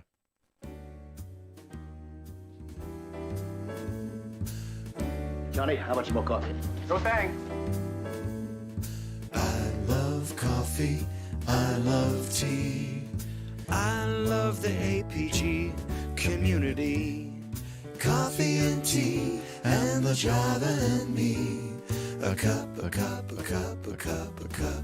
Oh yeah, that's Jeff Smith singing the APG Java Jive, which means we're going to talk about the Coffee Fund, which is your way to support the show financially. And since the last episode, well, a couple different ways to do it. One is the Coffee Fund Classic method. And since the last show, we had a few people. Yeah, there they are. Alistair Kerr and Randy Ackerman used the Coffee Fund Classic mechanism to send us in some financial supports. Thank you, guys. And the other way to do it is to become a patron of the show via Patreon. And we have a new executive producer, Chris Rabe or Chris Rabe. I'm not sure how to pronounce R-A-A-B-E. Chris, you need to send in some audio feedback with your name pronounced, your last name, or you can send us in some regular feedback and just give us a phonetic spelling so we can get that right. But I'm going to say Rob, or Rabe. I have no idea, actually. So we're going to call it Chris R. Thank you, Chris. Hey, if you want to join this wonderful group of folks and join the Coffee Fund, please head over to airlinepilotguide.com/coffee. You'll be glad you did, and we will too. And yes, or you can send real coffee and be like the real Coffee Fund.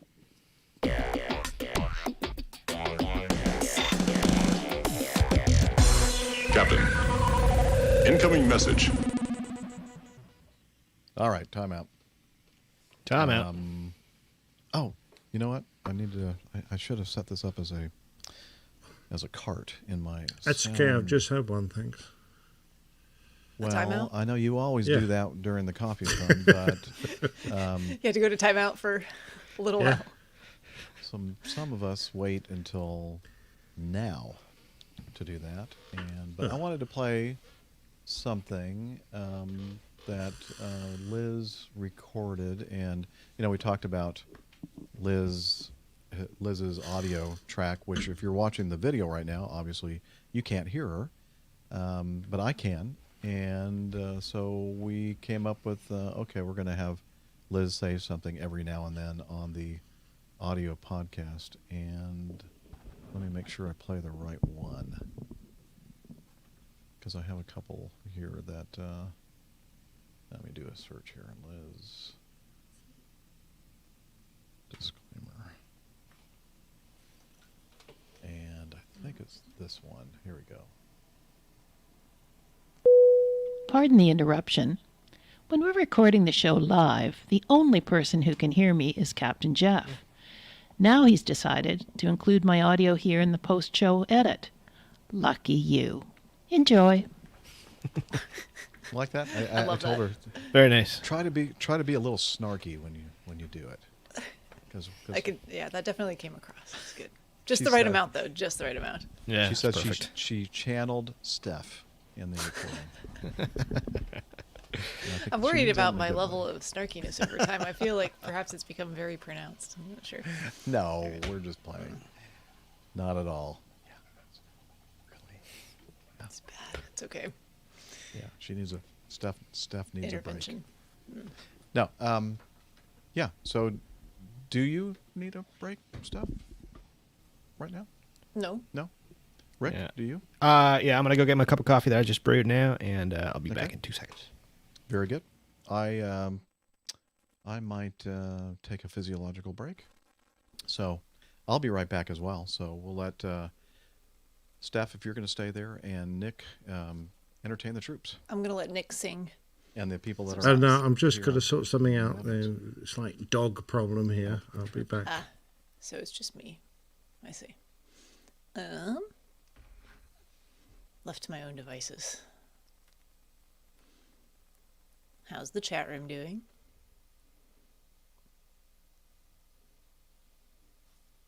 If you guys don't say anything, I'm not going to say anything. Hopefully they're not gone for very long. See Liz just like looking at me like, what's going on here? Not singing a song, Neil. Definitely not happening. Hi, Lane. I can hear my dogs outside the door too, running around. Getting Jeff a dog. Does Jeff still have a dog? I'm trying to remember. No. Yeah. His four-legged friend, sadly, no longer with us.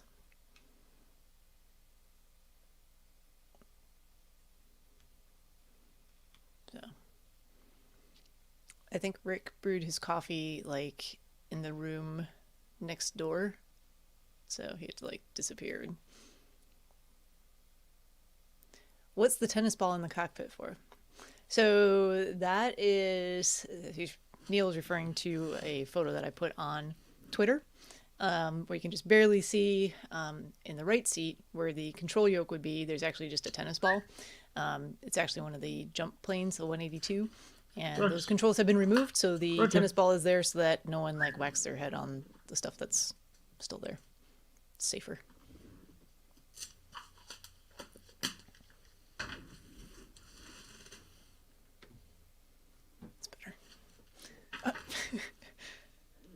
He was here, and they disappeared.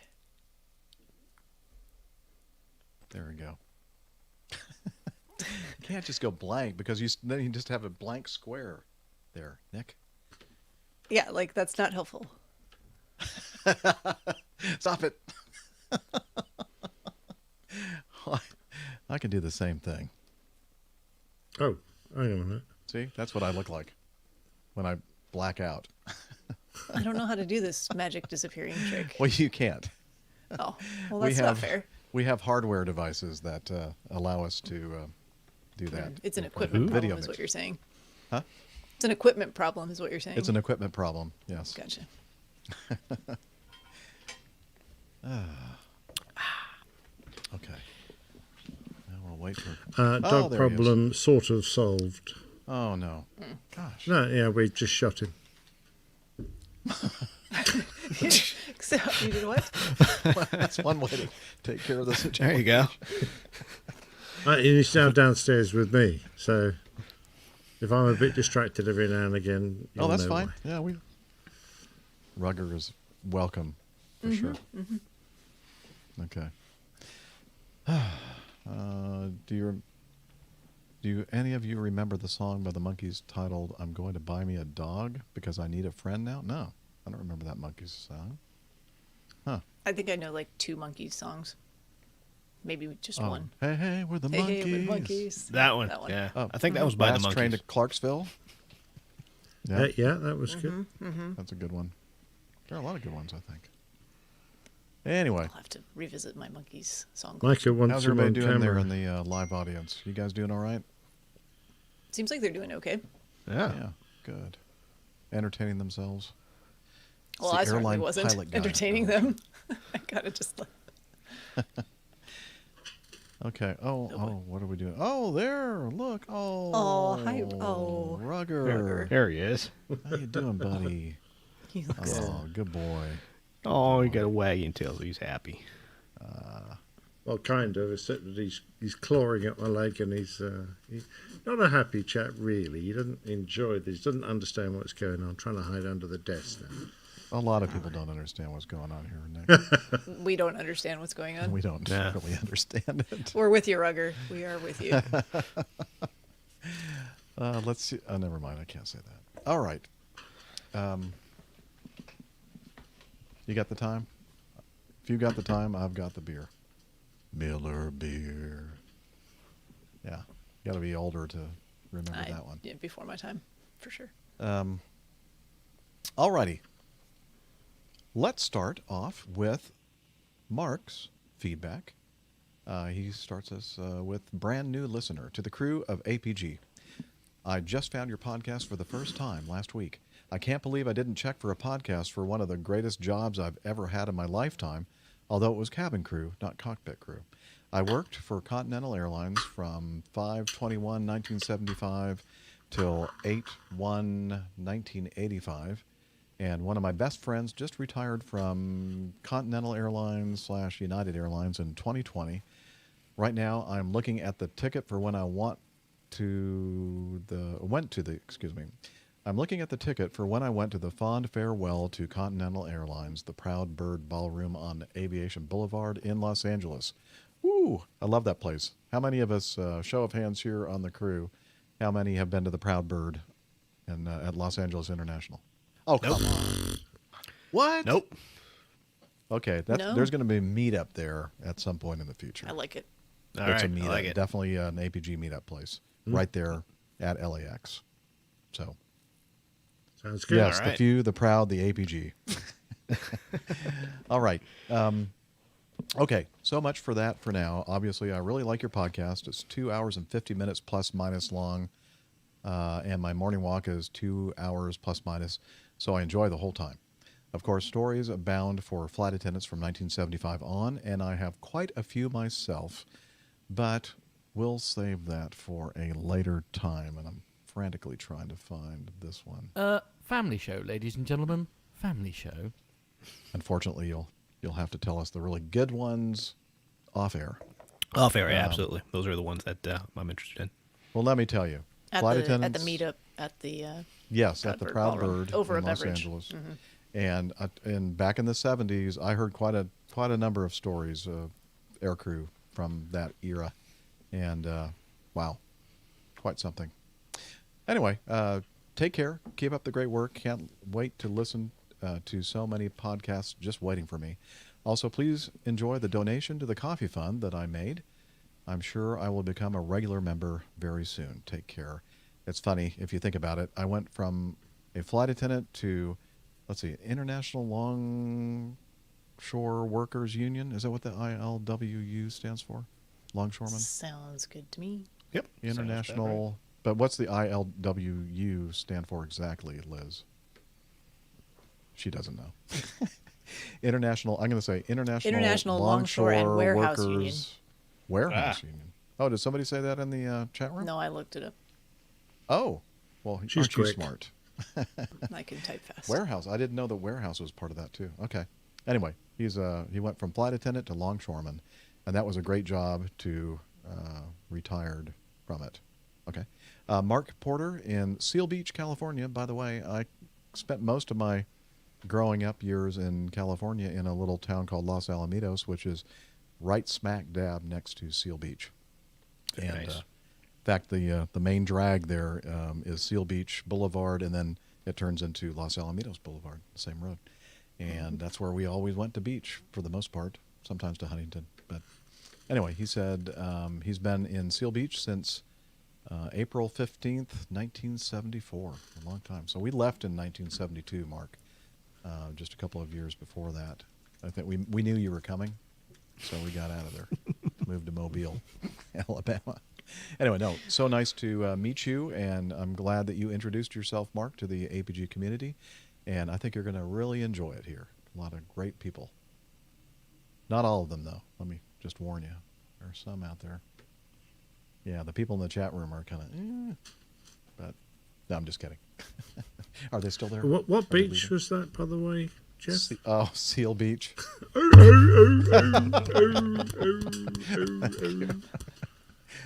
Great. Thanks, Tim. Okay, If I you're would have been. a seal out there and you're offended by Captain Jack's expression, I'm offended was at Airline Podcast. That was offensive, actually. There's a show title right there.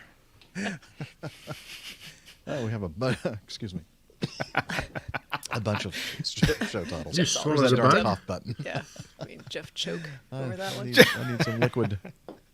I need a beer. I should have grabbed a beer on the way back from the bathroom. Oh well. No, I'll get one. I can get one during the plane tail. What do you think? I think I can make it. Okay. Item 2 in feedback from David. He says, while I'm no longer flying, I have been enjoying your podcasts. They have brought back memories of the exciting and sometimes challenging flying experiences I've had over the years. A podcast of a few weeks ago reminded me of a challenging one. I've attached a document with my tale. And this is David Schroeder, and that's T-A-L-E, just to make sure we're keeping it family show. And he's from Columbia, Maryland. And the title of this is An Old Incident, but Maybe a Still Relevant Lesson. And this is from David Schroeder, Colonel, U.S. Army, retired. He says, I retired from the U.S. Army in 1998 after 26 years of service. In 1984, I was assigned on short notice to Fort Dix, New Jersey. We had moved about every 2 years, about half of them around the winter holiday season, so my wife and daughter had already put up with a lot of disruption. This one was particularly problematic. My wife was finishing her last semester at the University of Texas, El Paso, and our daughter had just started the 7th grade, so they could not move until about 9 months after I did. By the way, what I'm going to tell you did not scare our daughter away from aviation. Years later, when she was in college, she got her private instrument and commercial licenses and did a little aerobatic training. But back to the story. Without my family, I had time on my hands, so in March 1985, I began flight training at the Aero Club at McGuire Air Force Base, which is essentially co-located with Fort Dix. That made it easy to fly on weekends and even before and after work on weekdays. I got my private license in 4 months in July 1985. In July 1986, I was flying back to McGuire from Fort Drum in upper New York State, close to the Canadian border, when I got into a messy situation. I had gotten a weather briefing and knew that there was a front coming from the west, but no indication that it would affect me in my flight toward the east. Unfortunately, the front moved faster than anticipated. No weather apps in those days to get a real-time weather picture. In short order, I found myself getting squeezed between the cloud base and the Catskill Mountains, and I was sure that doing a 180 was not a good option. I still had visibility of the ground, but just barely. To add to the problem, my one functioning VOR receiver was not giving me reliable position information, but I knew that if I could get over the mountain range, I would be able to see the Hudson River, which would give me a fix on my position. I made it, obviously, and flew down the river and landed at Poughkeepsie to get a soda and get my heart rate back to normal. I departed Poughkeepsie and flew down the Hudson via the VFR corridor. In those days, you could fly the VFR corridor over the Hudson River under the New York-controlled airspace if you stayed below 1,000 feet. Not sure if that's still true after 9/11. I knew the corridor well. I often flew it with my wife and daughter. We would depart McGuire in the early evening, fly up the coast to the mouth of the Hudson, and then up the Hudson to the George Washington Bridge, where we would turn around and head back down to the river. Usually it would be dark by that time, so we would be flying well below the tops of the lighted Manhattan skyline, and most impressively, past the lighted Lady Liberty. This time, flying past her made an even bigger impression than usual. When I got back to McGuire, I signed up for instrument training, got my ticket 10 months later, in May of 1987. 3 months later, on August 27, 1987, after work, I was practicing VOR approaches into McGuire in a PA-28. The ceiling was plenty high, visibility was unlimited. After my third approach, it was getting dark, and the ceiling was dropping, so I decided that the next one would be my last. It could have turned out to be my last for all time. I had just started to climb out when everything electric on the plane went dark. No electric navigation instruments, radios, transponder, or lights. Since I'd been getting vectors from McGuire for the previous approaches, I flew the same course that they had given me. I knew that there were 3 Air Force Reserve 141s practicing approaches on the other runway. I didn't want to wander into their pattern. The bigger problem was that conditions were now totally IMC, instrument meteorological conditions, and it was getting dark. For my instrument ticket graduation, my wife had given me a handheld radio, but stupidly I'd left it in my flight bag in the back seat of the Piper, and it was not assembled. The battery pack and antenna had to be connected to the radio body. It was a challenge to reach it out of the back seat, get it assembled, and fly the pattern, but like they hammer into you during training, the priorities are aviate, navigate, communicate. I tried to contact McGuire on the frequency that I've been using, but no luck, so I switched to 121.5, the emergency frequency. Still, nothing from McGuire, but a pilot on a commercial airliner flying near McGuire did respond and asked what I needed. After a minute, he came back to me with a frequency that McGuire had told him to relay to me. So now, at least, I could talk to McGuire, but the ceiling had dropped to well below minimums. The controller suggested landing at Philadelphia, where the ceiling was still 1,000 feet. He vectored me on a course to get me there and handed me over to Philadelphia. The Philadelphia controller vectored me for a straight in to runway 35. He recommended a descent rate and advised that I should break out of the clouds at 900 feet over the Schuylkill River. By this time, it was about Schuylkill? 8:30 p.m. Huh? The Schuylkill River? Oh, Schuylkill. Thank you. You're Yes, that one. Mm-hmm. Let me, no, hang on. Let me look at it. No, he said the Schuylkill. No, Schuylkill. Schuylkill. Say it one more time. Schuylkill. Schuylkill. Okay. And why didn't they spell it that way?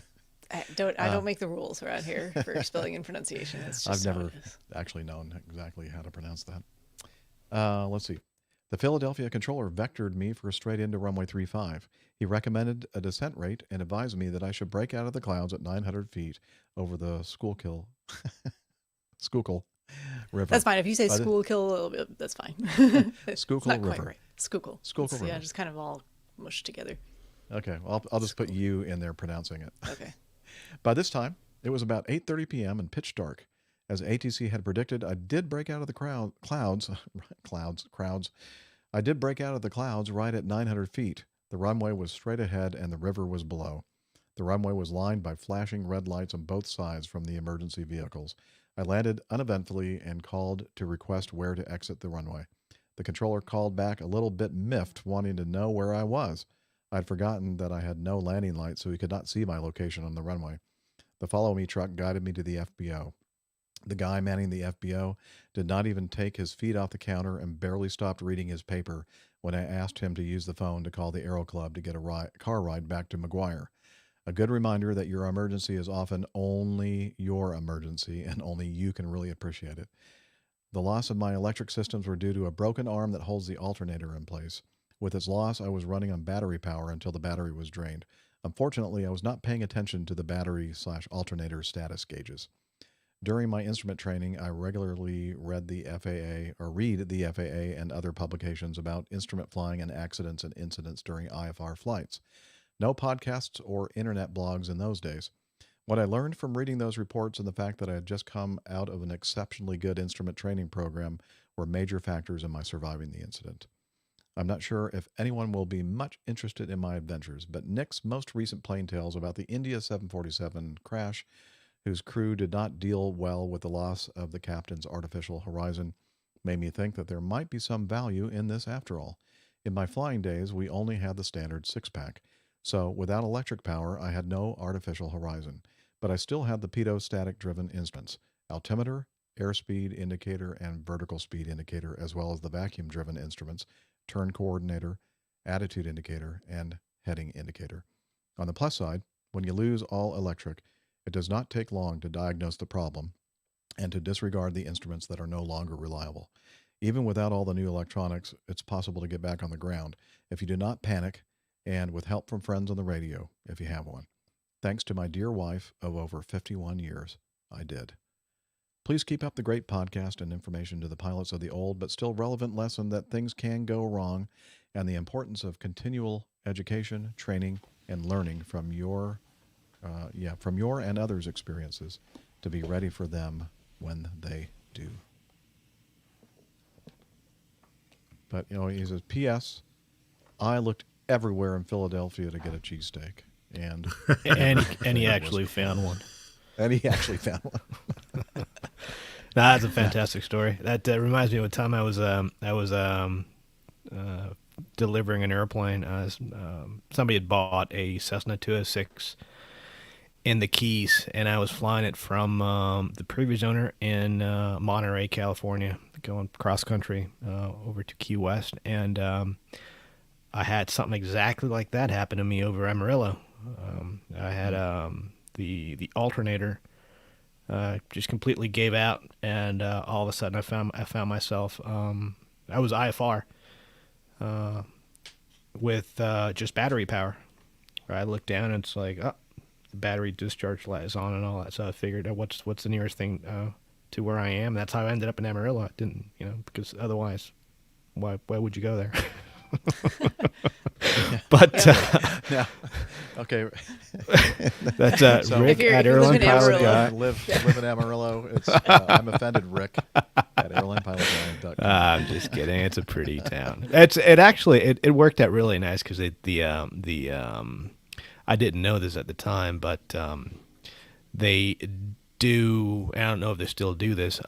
They put turboprops on what the heck airplane was it? It was a some kind of Piper, single engine Piper. But they do the modification and put PT6s on those, and got to ride around in one of those, and talk to a lot of the guys down there. So I got lucky as well because at the time they used to have a Cessna service center right at the Amarillo airfield, so that turned out to work out quite well. But it goes down to your training, it goes down to staying on top of things, it goes down to staying sharp. And he did a fantastic job getting to Philadelphia, and got to live another day. It definitely happens. I had an alternator failure as well.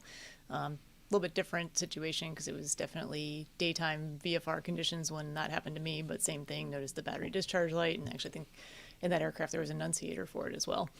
So not a surprise. Was able to, but had I was not anywhere near my destination. It was going to be dark and there was weather ahead, so it didn't make any sense to continue farther than I had to. So that's how I ended up in Columbia, South Carolina. But fortunately, I had flown down to St. Simon Island with another pilot who was picking up an aircraft.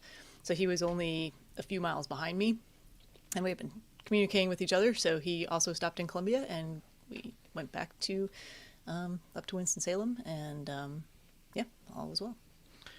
And going back to the new Garmin 1000 type flight decks that student pilots learn on today, I think that's great.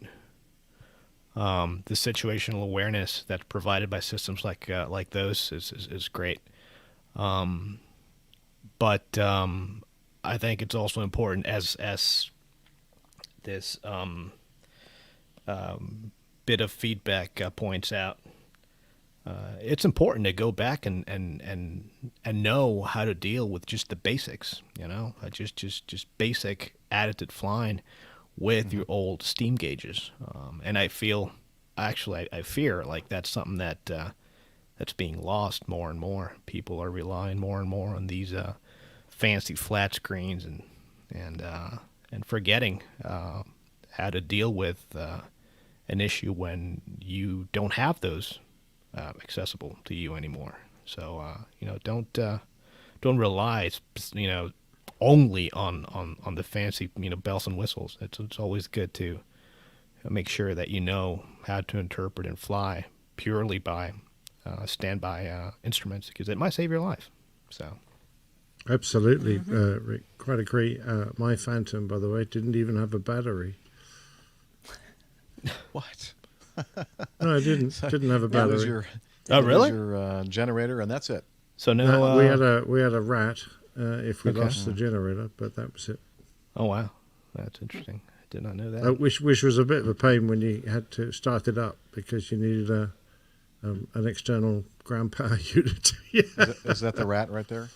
That's it. Yeah, although that looks more like a hamster. But, well, this is a hamster version, but you had the rat version. Produces We a had the rat, surprising yeah, amount of yeah. power for its size. Fair. Yeah, they were camouflaged as well, like a chameleon. No, wow.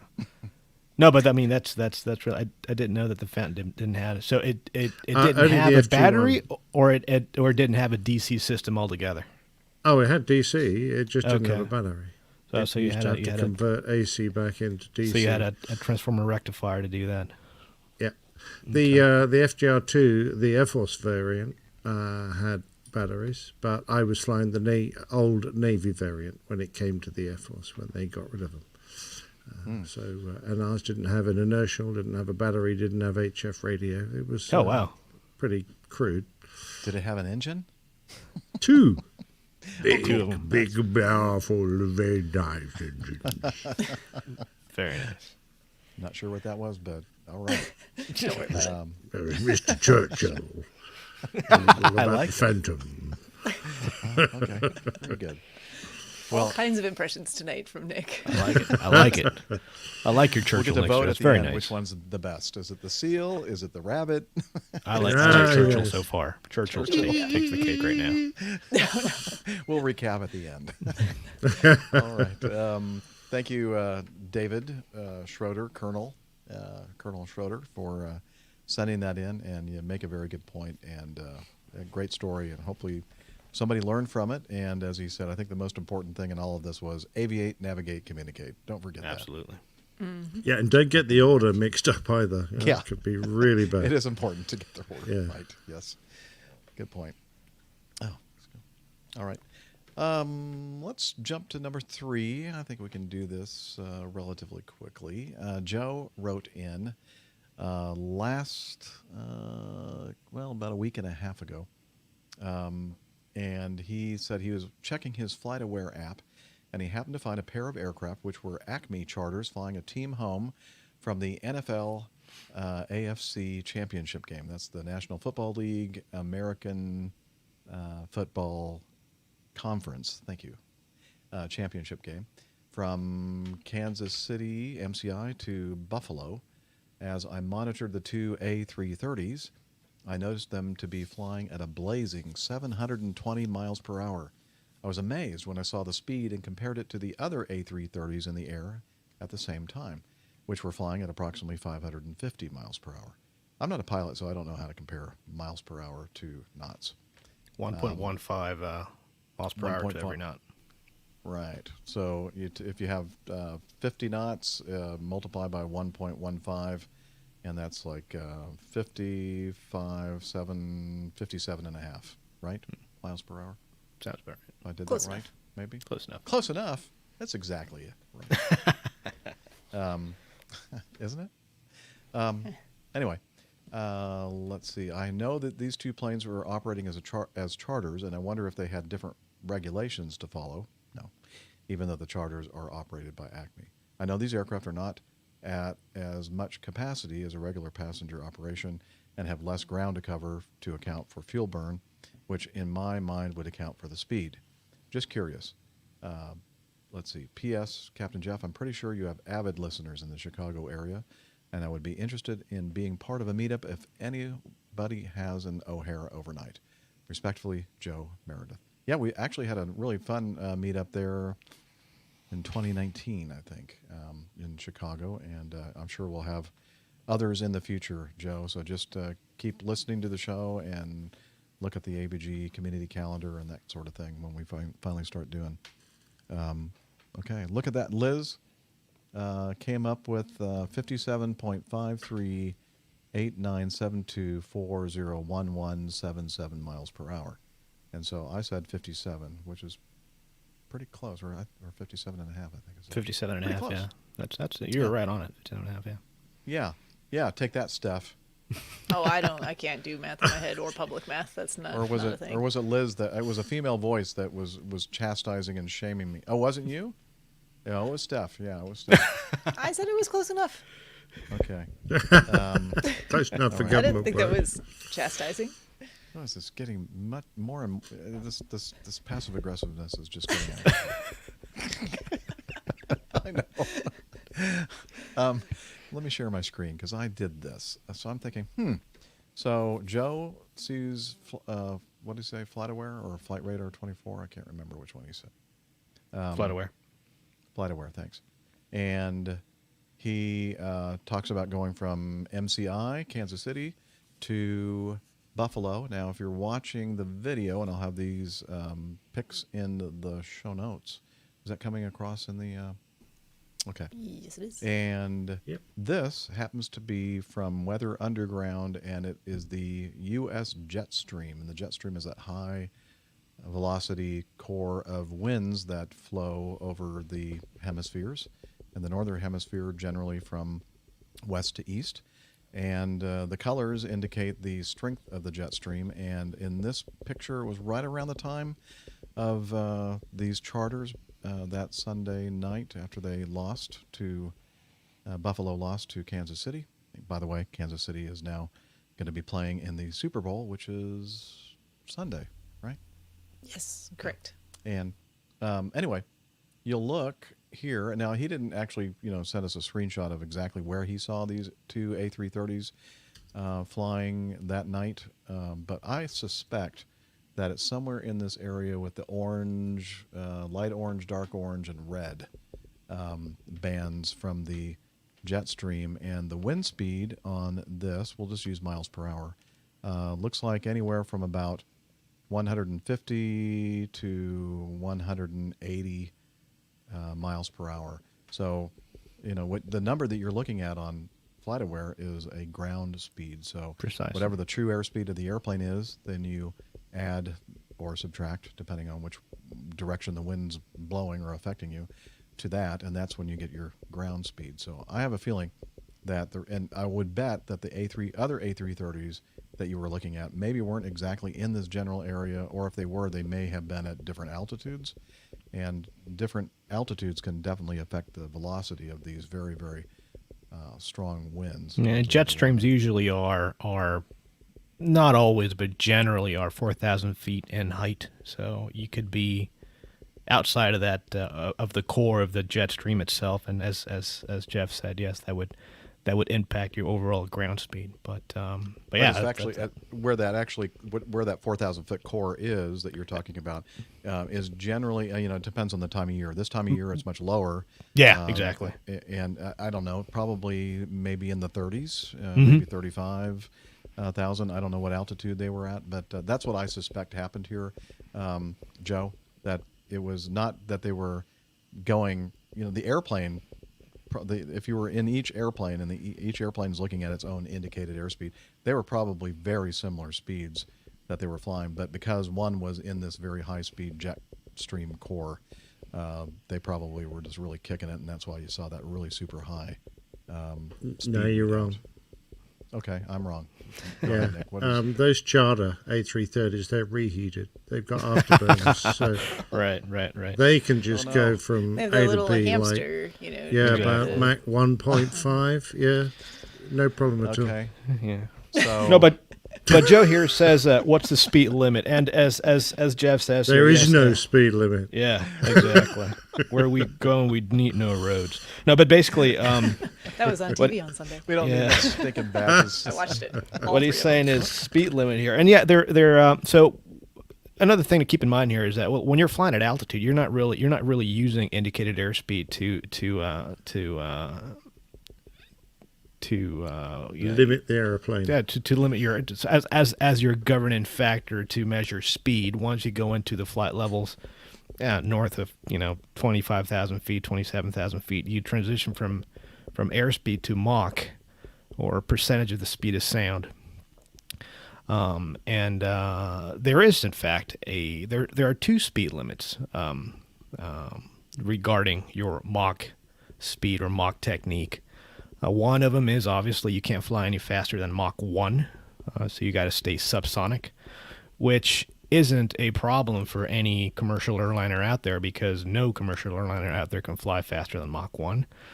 There is, however, one commercial airliner that can go over the second speed limit here, and there's another speed limit that deals directly with what's called reduced vertical separation minimum airspace that goes from 29,000 to 41,000 feet. And the speed limit there is 0.90 Mach. So you can't fly faster than 0.90 Mach between 29,000 and 41,000 feet. And the only airplane that can fly faster than that, commercial airplane that can fly faster than that is the 747. So you're limited to 0.9. The A330 is limited to 0.86. So you... so it wouldn't be a problem. They would normally cruise between 0.8 and 0.82. So to get up to 0.86, if you really wanted to crack on, it's only going to make a difference of about 15, 20 knots. And not only that, but 150 knots at these. But the sector is so short anyway that the cost benefit of flying that fast versus the amount of fuel burned, it would actually work against you. That's why when we fly Mach technique, we usually use what's called a cost index, which is a number that works out the relationship of cost between the fuel and the operating cost of the flight itself, and that is a number that's figured out by dispatch, and so that's a number you put in on your flight management computer, and the flight management computer figures out what the most economic Mach number or econ speed is based on that cost index number there. But going back to the beginning here, what you saw was in fact this airplane, jumping on the jet stream and just riding that to its destination. But there are, as I said, 2 speed limits to deal with at altitude. So much stuff, so much stuff to know. I know.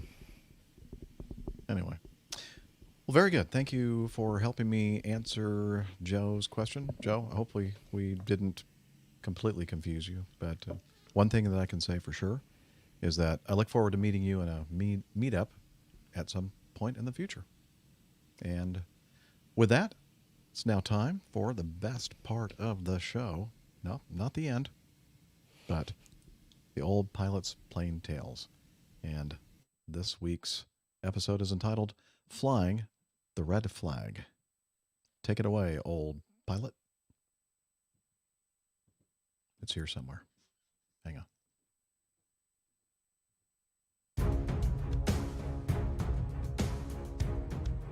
The Old Pilot's Plain Tales. Flying the Red Flag. The Korean War had been a successful period for the United States Air Force.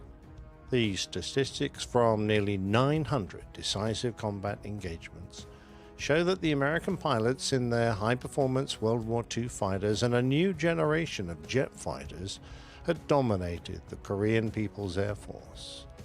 By the end of the conflict, 792 MiG-15s and 108 other aircraft had been claimed by USAF Sabre pilots against a loss of 78 F-86s.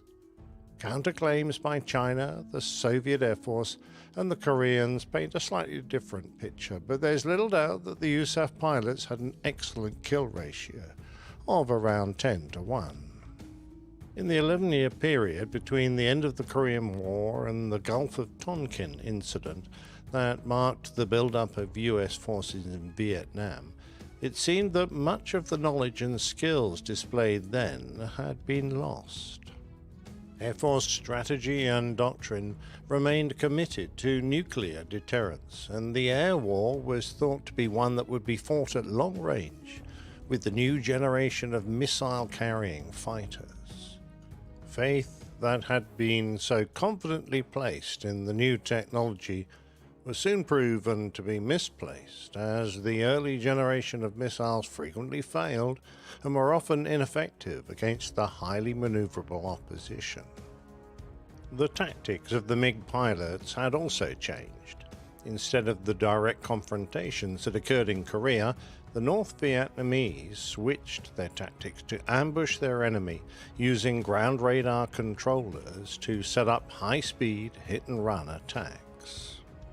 Against an increasingly poor kill ratio, which during the final months of the vast Operation Rolling Thunder reached 1-1, with the loss of 22 USAF aircraft versus 20 MiG kills, it was obvious that something had to change within the world's most powerful air force. The initial response was to bring forward improvements to aircraft and missile systems, but it wasn't until the results of extensive post-war studies were digested that some within the Air Force realized better pilot training was really the answer. The Navy had already instigated their Top Gun training school and had reaped the benefit at a time the USAF was actually cutting down on air-to-air combat training because of the perceived risks. The Air Force's answer to Top Gun was to create the Fighter Weapons School at Nellis Air Force Base in Nevada. Within a cadre of young Vietnam veterans who had cut their teeth in combat over Hanoi were the Iron Majors. This new breed of fighter pilot wanted to instill a doctrine of air combat training that had been woefully lacking. At the start of the Vietnam War, the average flying experience for a combat pilot was over 1,000 hours, By the end, it was less than 250. In addition, for many, completion of their pilot training ended up with them in the back seat of a Phantom. Their frustration was palpable, and as often as not, the guy sitting in the front came from a single-seat fighter and didn't know how to properly utilize these young pilots in the back seat. And in some cases, they didn't want to learn. Things had to change. In 1974, there was a large sign on the front of the 414th Fighter Weapons School at Nellis. The centerpiece of the sign was the famous bullseye patch that identified the building and the squadron as the Fighter Weapons School, or simply Weapons School as it was usually called. Under the large patch, an imposing statement proclaimed, "Home of the world's greatest fighter pilots." Although that claim would have been challenged by fighter pilots around the world, it marked a level of brash self-assurance that ran through the school. The USAF had been knocked back by its losses in Vietnam, but now there was a new attitude that instilled confidence into the latest generation of fighter pilot. Competition for places at the school was fierce, as only 1 or 2 slots were allocated to each wing per year. The syllabus consisted of both classroom and flight instruction on every weapon and every weapon system used on their aircraft, and study of these systems was both detailed and fast-paced. The flying missions introduced every capability of their aircraft: intercepts, dogfights, nuclear weapons delivery, precision-guided weapons, conventional weapons delivery, and tactical considerations for every phase of flight. Standards were incredibly high, and students often observed that every ride seemed like a check ride.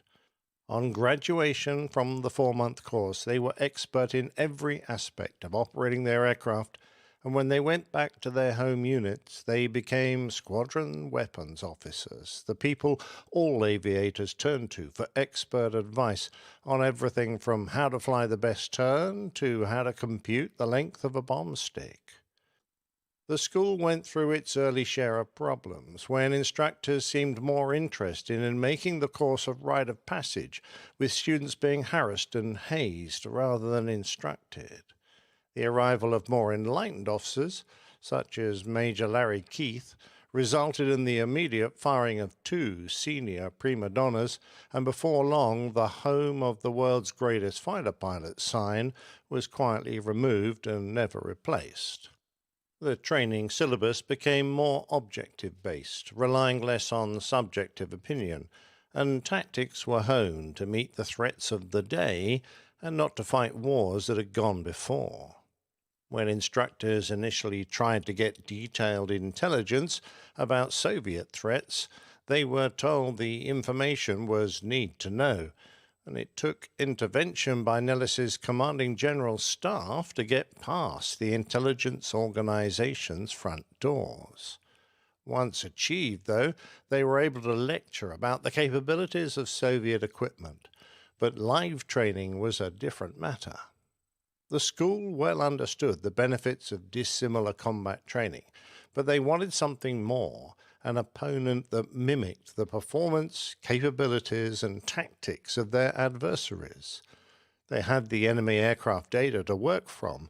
Operations Have Donut and Have Drill ensured that they had the details of actual dissimilar combat missions flown against enemy aircraft, such as the MiG-17, the MiG-21, and the MiG-23, all of which had been captured from Soviet forces after various defections. The story of one is in my tale, the MiG-007. With that information, plus detailed debriefs from the defectors, signals intelligence, and human intelligence, the school could train their instructors to copy Soviet aircraft and tactics. It would have been ideal to have acquired an entire squadron of MiGs to fly against Air Force fighters, but comparisons with their own aircraft show that the T-38 and later the Northrop F-5 would make an excellent choice for an aggressor squadron, playing the part of the MiGs. The 64th and 65th Aggressor Squadrons were formed at Nellis, with other units based in the United Kingdom and the Philippines. The concept was straightforward. Aggressor pilots would deploy with a small number of jets to a base where they would fly against a unit's fighters at whatever skill level the local commander wanted. The most basic mission was a one-on-one, but the aggressors, who had undergone an extremely rigorous 40-mission training program, were prepared to fly in much larger scenarios. During the missions, the aggressors flew enemy tactics they knew the Soviets used. They even tried to think like Ivan. When they were not flying, they taught academic classes on Soviet weapons, training and tactics. Of course, of great interest was the one that described the daily life of a Soviet fighter pilot, from how much or how little he flew to how much vodka he drank. A lot.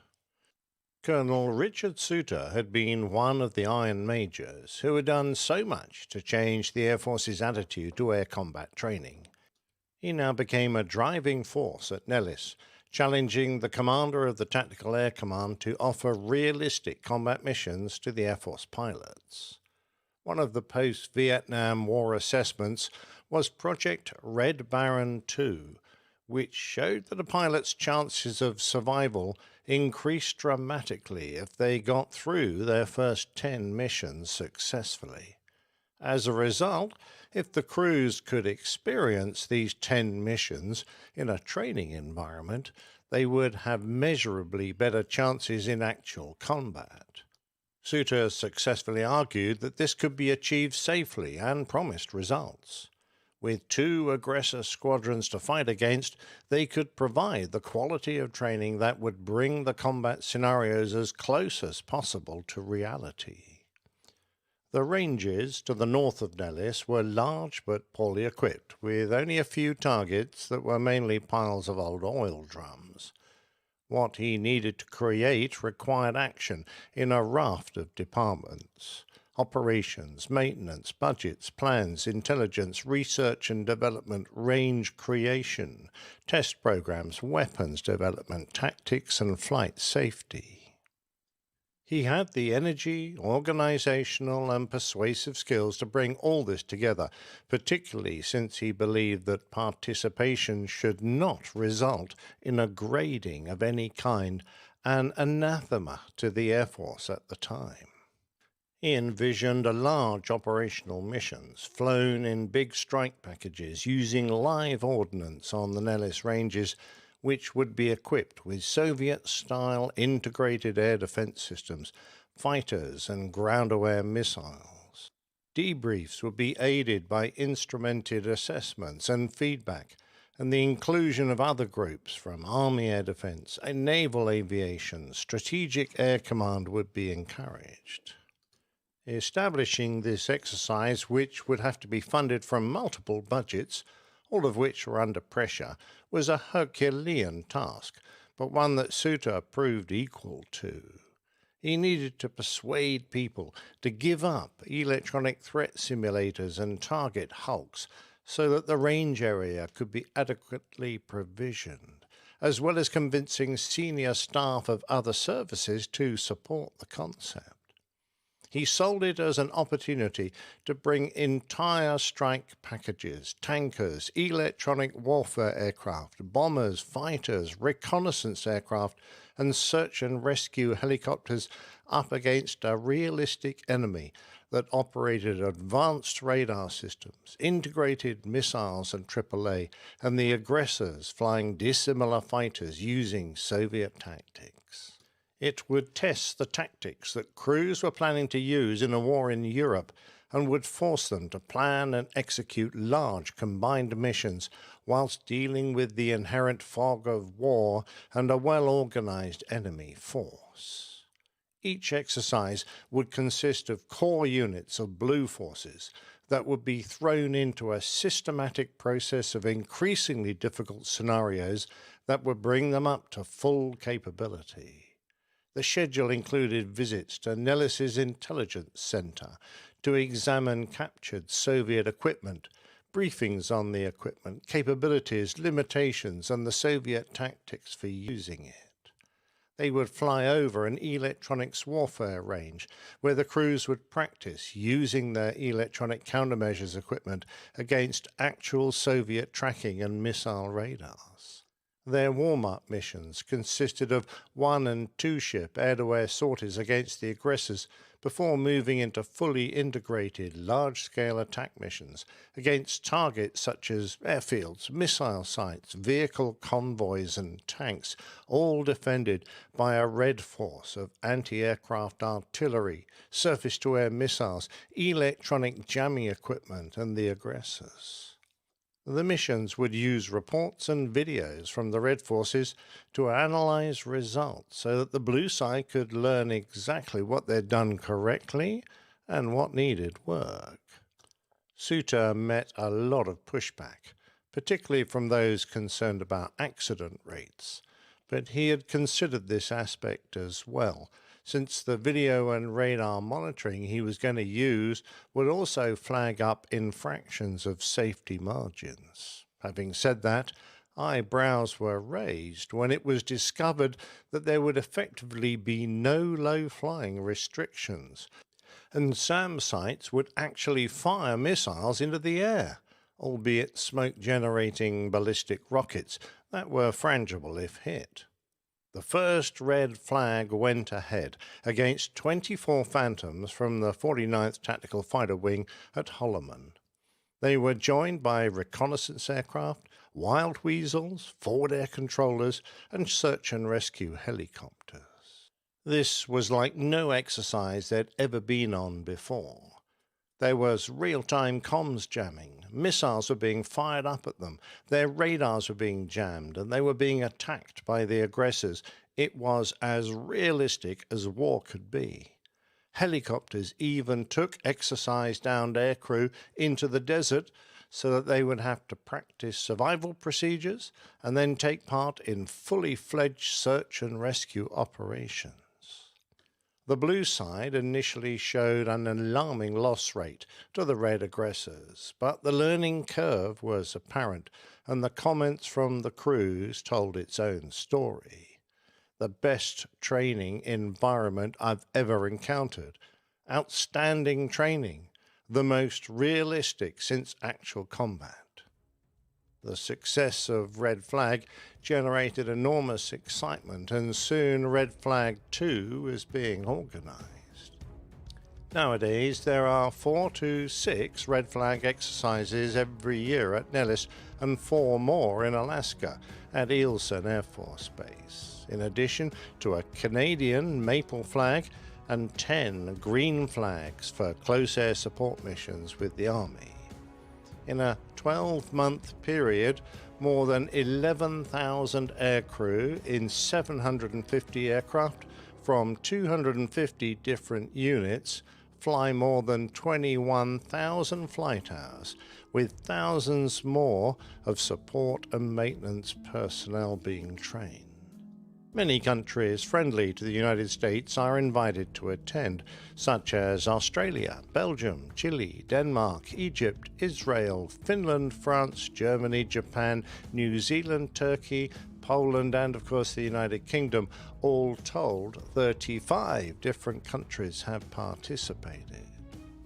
Although the early accident records show that in Red Flag's first 2 years, 8 aircraft were lost, with experience, the accident rate came down and is now generally lower than that of the Air Force as a whole. The success of Red Flag is perhaps showcased by the story of a pilot returning from a combat mission over Iraq. As he walked in, he was heard to say, "That was almost as intense as Red Flag."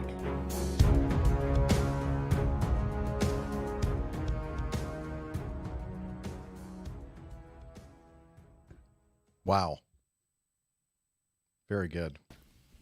Another great one, Nick. For a while, I always wondered the so the exercise itself is just amazing, but what goes on at the O Club at the end of the day and before the next day. I think that's a different Plaintail. That's well, I definitely think Plaintail. it's generally restricted to the weekends because having family chatted to a show, few ladies guys and that gentlemen. go there, Family show. it's such an intense exercise every day, and you really do require all your marbles. So there's not a lot of activity in the O Club in the evening. So I'm reliably informed.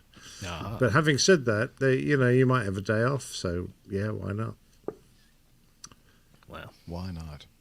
This reminds me, my father, his last job was with Hughes Aircraft in the Range Systems Division. And he would, I've told the story several times here on the show, but if you're new, anyway, he would pretty routinely every couple of weeks fly from the Los Angeles area out to Las Vegas. And then he'd get on, what was it called, Janice? Janet. Janet. Janet. Janet. Janice is another thing that we're not going to talk about on the show. I'm just kidding. The Janet airplane, the 737 that is all, painted white and the window shades are permanently closed.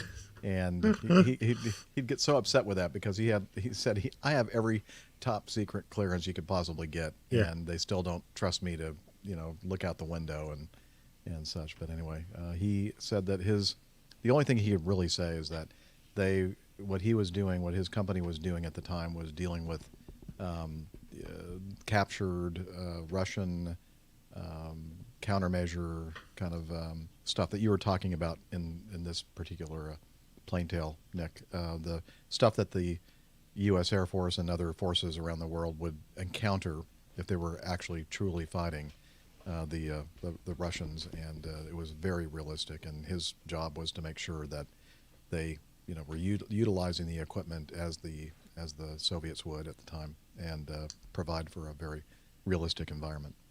Yeah, to make it realistic, they needed incredible intelligence levels. So, I mean, I've told stories about the American spy planes that flew, and many were shot down, just trying to get radar frequencies, comms frequencies, get intelligence about Soviet equipment. And people gave their lives to get that information. And then that, of course, was fed back, and then you could create the equipment that would simulate Soviet stuff and make the training work. Because up to that point, there really was no way that anyone could find out what it was going to be like unless you actually went to war. And thank the Lord, the Cold War didn't end in a hot war. But the Red Flag and the activities of the Fighter Weapons School and the aggressors were just crucial to bring the Air Force back to a point where it could be considered quite rightly a world-beating fighting force, because Vietnam taught them a very hard lesson. And the amazing thing to me was that they actually let the United Kingdom folk in for this. Yeah, I think that might have been a typo. I think they were trying to let someone else in. I couldn't quite who, Uganda perhaps, and they let UK in instead. In the alphabet, yeah. Yeah, So the United States is right after in the list of countries. So whoever's just right before you. But I've chatted to some guys who did get out there. I sadly, mainly because at the time I probably would have been ripe for it. I was out in Australia doing my exchange tour, so I never got to Red Flag. So I that's one of the reasons I'm quite interested in it, finding out what it was like. And next week I hope to have sort of an amalgam of various conversations I'm going to have with people who have gone there, just with some real-time anecdotes, which hopefully will be quite interesting. Yeah, I look forward to hearing that. Yeah, I look forward to that. Brilliant. By the way, out of interest, Area 51 is in the middle of all those ranges. And the guys used to, if you went to fly there, you spent a whole day being briefed about how not to go into Area 51.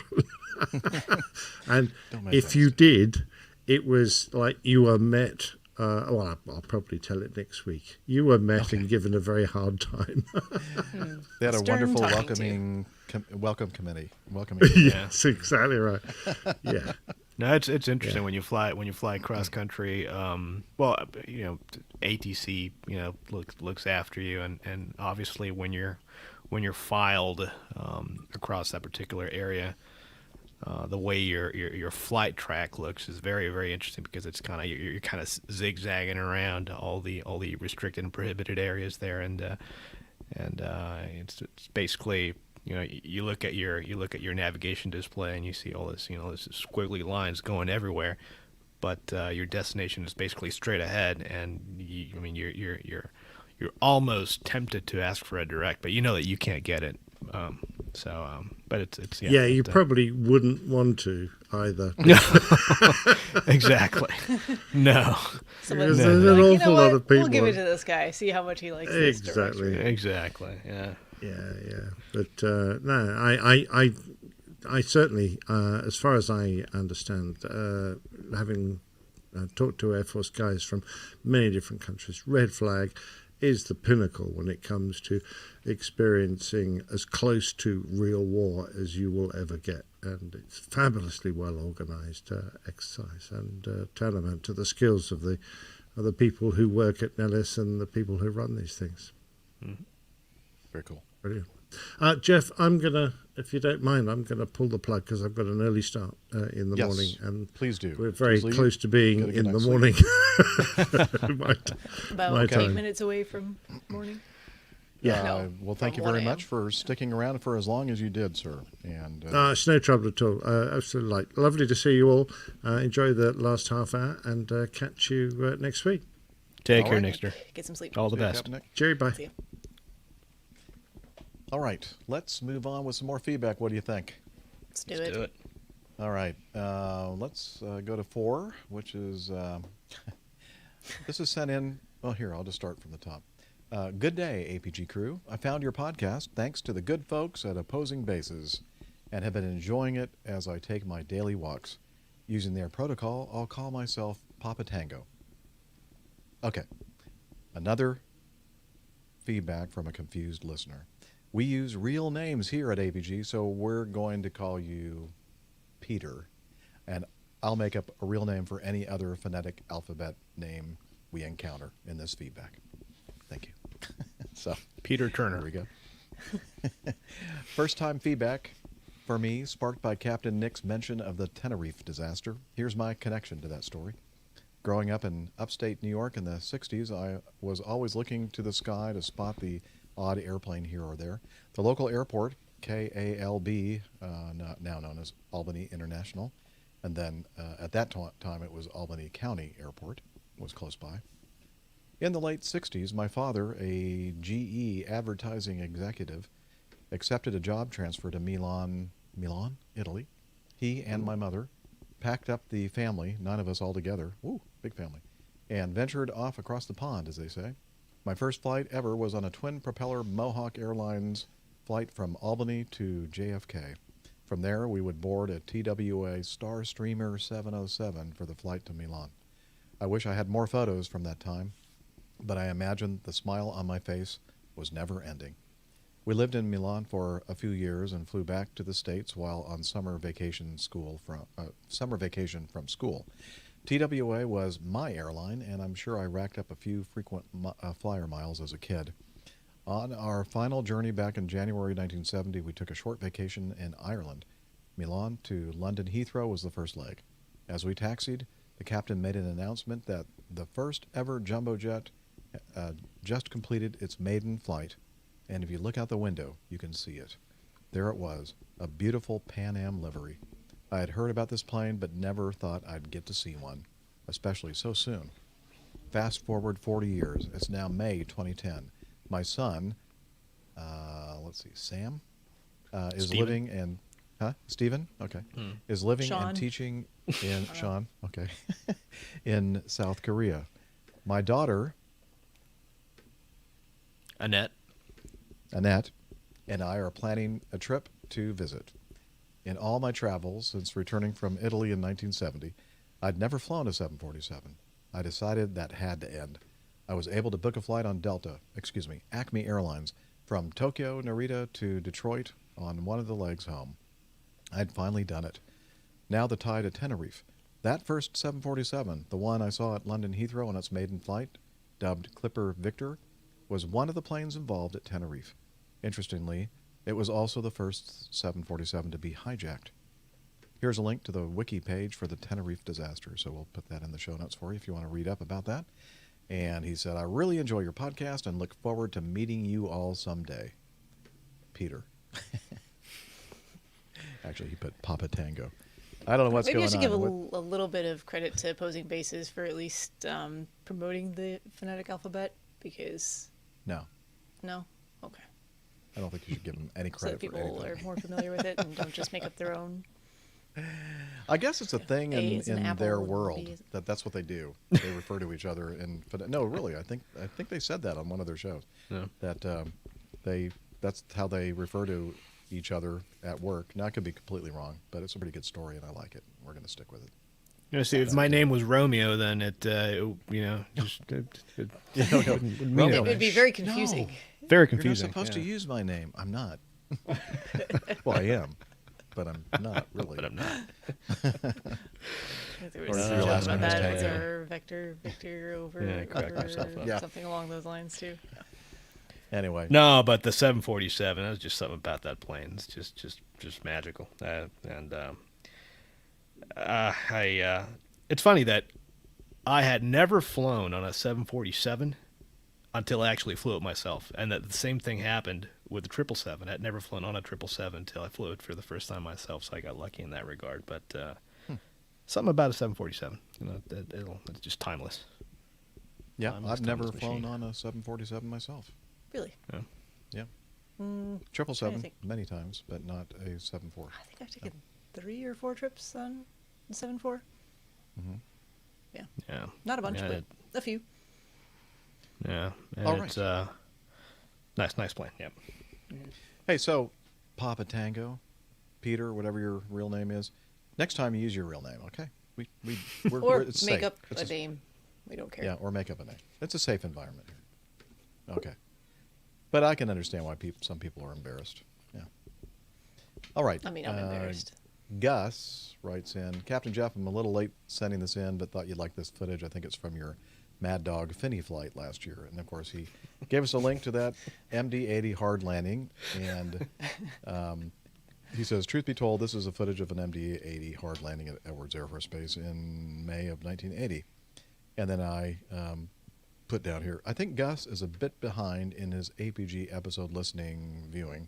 We used this video clip, along with some cartoon sound effects, when I was describing my 717 landing in Tulsa last November. We fixed it up, even better than this original one. So, thanks, Gus. James, we talked about this system, this Garmin emergency auto land system that is installed on some of its equipment and some airplanes out there. And so here, James says, been listening to you all for the past few years, since around episode 300. Oh, that's been quite a while. That was at Dana's place, right? And It was. we had a big party there. Yeah. Sometime in the fall. Yeah, and I want to thank you for making such an awesome podcast. I always look forward to when a new episode downloads, and I enjoy coming to the live show when able. I received this article from FAAsafety.gov explaining what the Garmin Autoland system sounds like to ATC and other pilots on frequency. I've seen a few videos on what it looks like inside the airplane, but nothing about how it appears to others. Thanks again for a fun 3 hours every week. If you ever find yourselves in North Dakota, I'd love to have them. Excuse me. I'm having trouble, taking breaths of air without choking for some reason. I'm just Maybe glad I that do wasn't your still. commentary on North Dakota. No, it wasn't. Sorry. We're just You'll out to have defend reread all the that. places today. Just in case somebody's listening in North Dakota, they're going to go, "What's wrong with I know North people Dakota?" in Amarillo, North Dakota, all sorts of places are Charlotte. going to be We're offending a lot of people. Charlotte. Yeah. Thanks again for a fun 3 hours every week. If you ever find yourselves up in North Dakota, I'd love to have a meetup. Otherwise, I hope to see you all someday at Oshkosh. Yeah, that'd be fun. Thanks, James.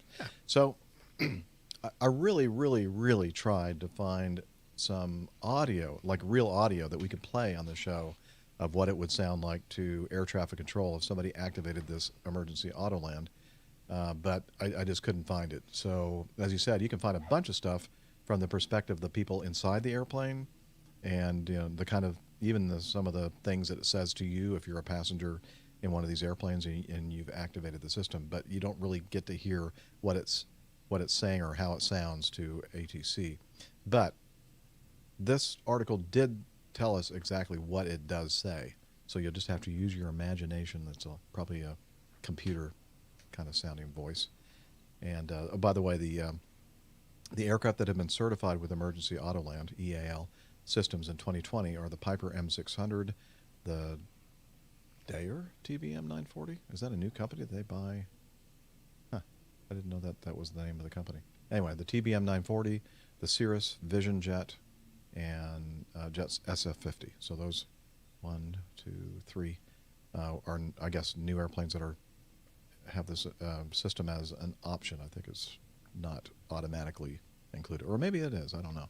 But basically, you have to be pretty well heeled to afford any of these airplanes, right, Steph? Yes. They're all pretty fancy airplanes, it looks like to me. Anyway, they can perform an emergency landing in the event of suspected pilot incapacitation. When these systems are activated, the autopilot will begin to announce its intentions on air traffic frequencies. Here's what other pilots in the area should know about EAL systems. It can be activated in 3 ways. It senses erratic flying, stabilizes the aircraft, and checks for pilot responsiveness. If no input, EAL activates. Emergency descent mode activates after descending. EAL checks for pilot responsiveness. If no input, EAL activates. And 3, EAL can be manually activated by a pilot in distress or a passenger. What it will do is it will squawk 7700 and broadcast a Mayday advisory on the aircraft's last pilot selected frequency and on guard 121.5 as follows. Mayday, Mayday, Mayday, November 1234, emergency autoland activated. Stand by for more information. After the initial broadcast, there will be a 25-second pause for air traffic control to move conflicting traffic.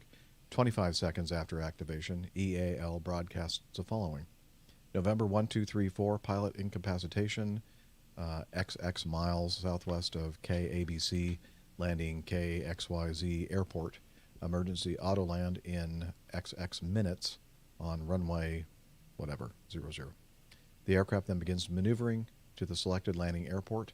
Subsequent broadcasts will be on guard. After initial activation, it will immediately broadcast on guard if EAL... Okay, so initially it does guard and the pilot selected frequency that it was on. And then after that, everything is on guard, 121.5. If EAL changes destination due to weather or other factors, okay, transmits on guard. As necessary, the aircraft descends in the hold at the final approach fix for landing at the emergency airport. EAL will broadcast on the appropriate ATC frequency or Common Traffic Advisory Frequency, CTAF, within 12 miles of the landing airport. Subsequent broadcasts at intervals repeat information and update time to landing.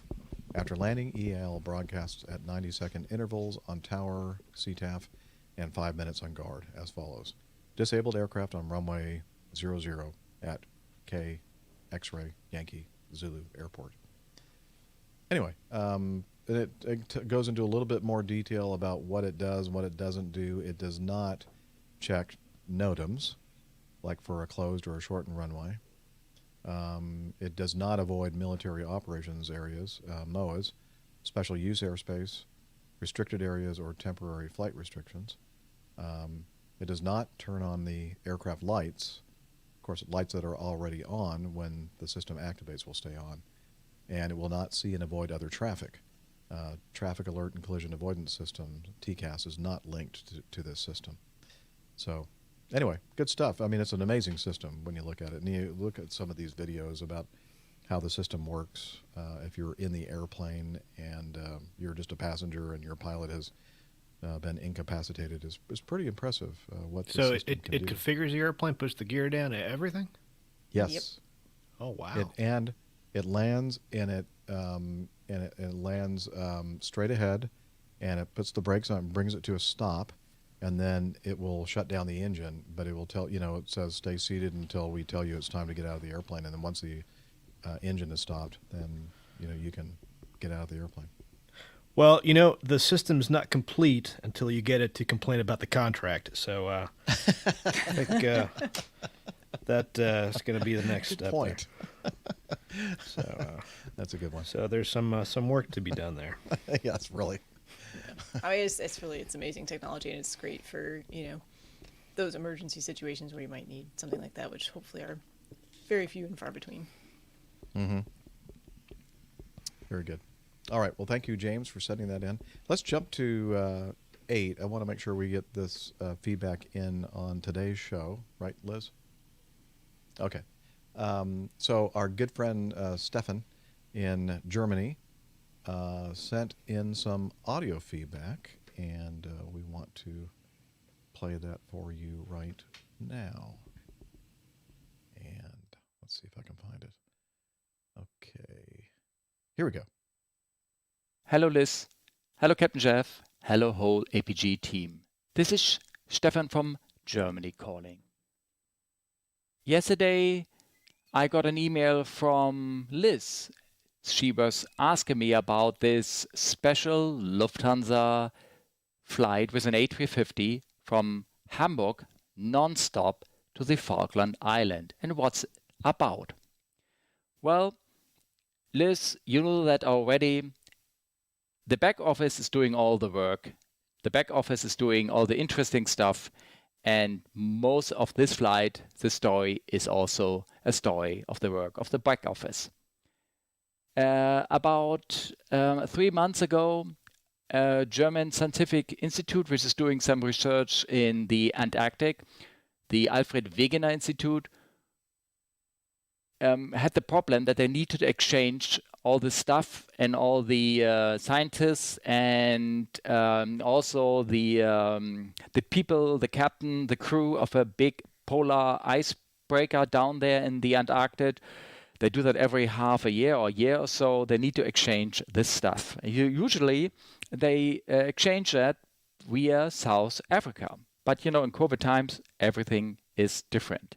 So this time they were looking for a way to get the new crew down there and the old crew up without bringing any virus, any COVID virus down to the Antarctic.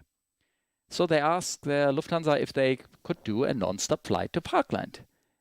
Lufthansa did some calculations.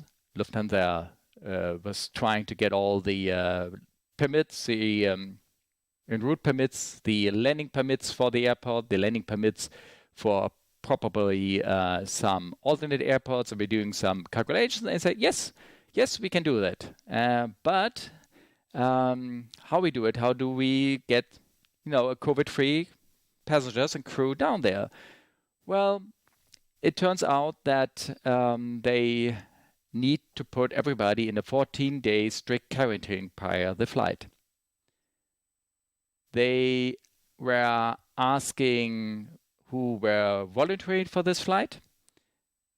About 600 people applied for this job. They took only 25, double cockpit crew, and I think also a double more than enough cabin crew.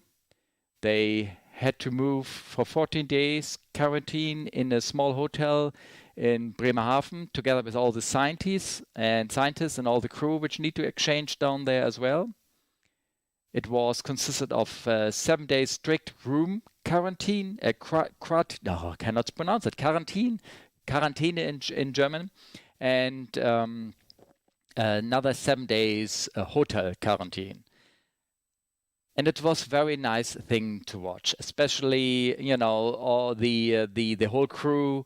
They started to post pictures and stories in social media, and also especially in the internal network. They were posting what they were doing and how they handled these quarantine. I think one guy was running a half marathon in his 14 square meter little hotel room and everything.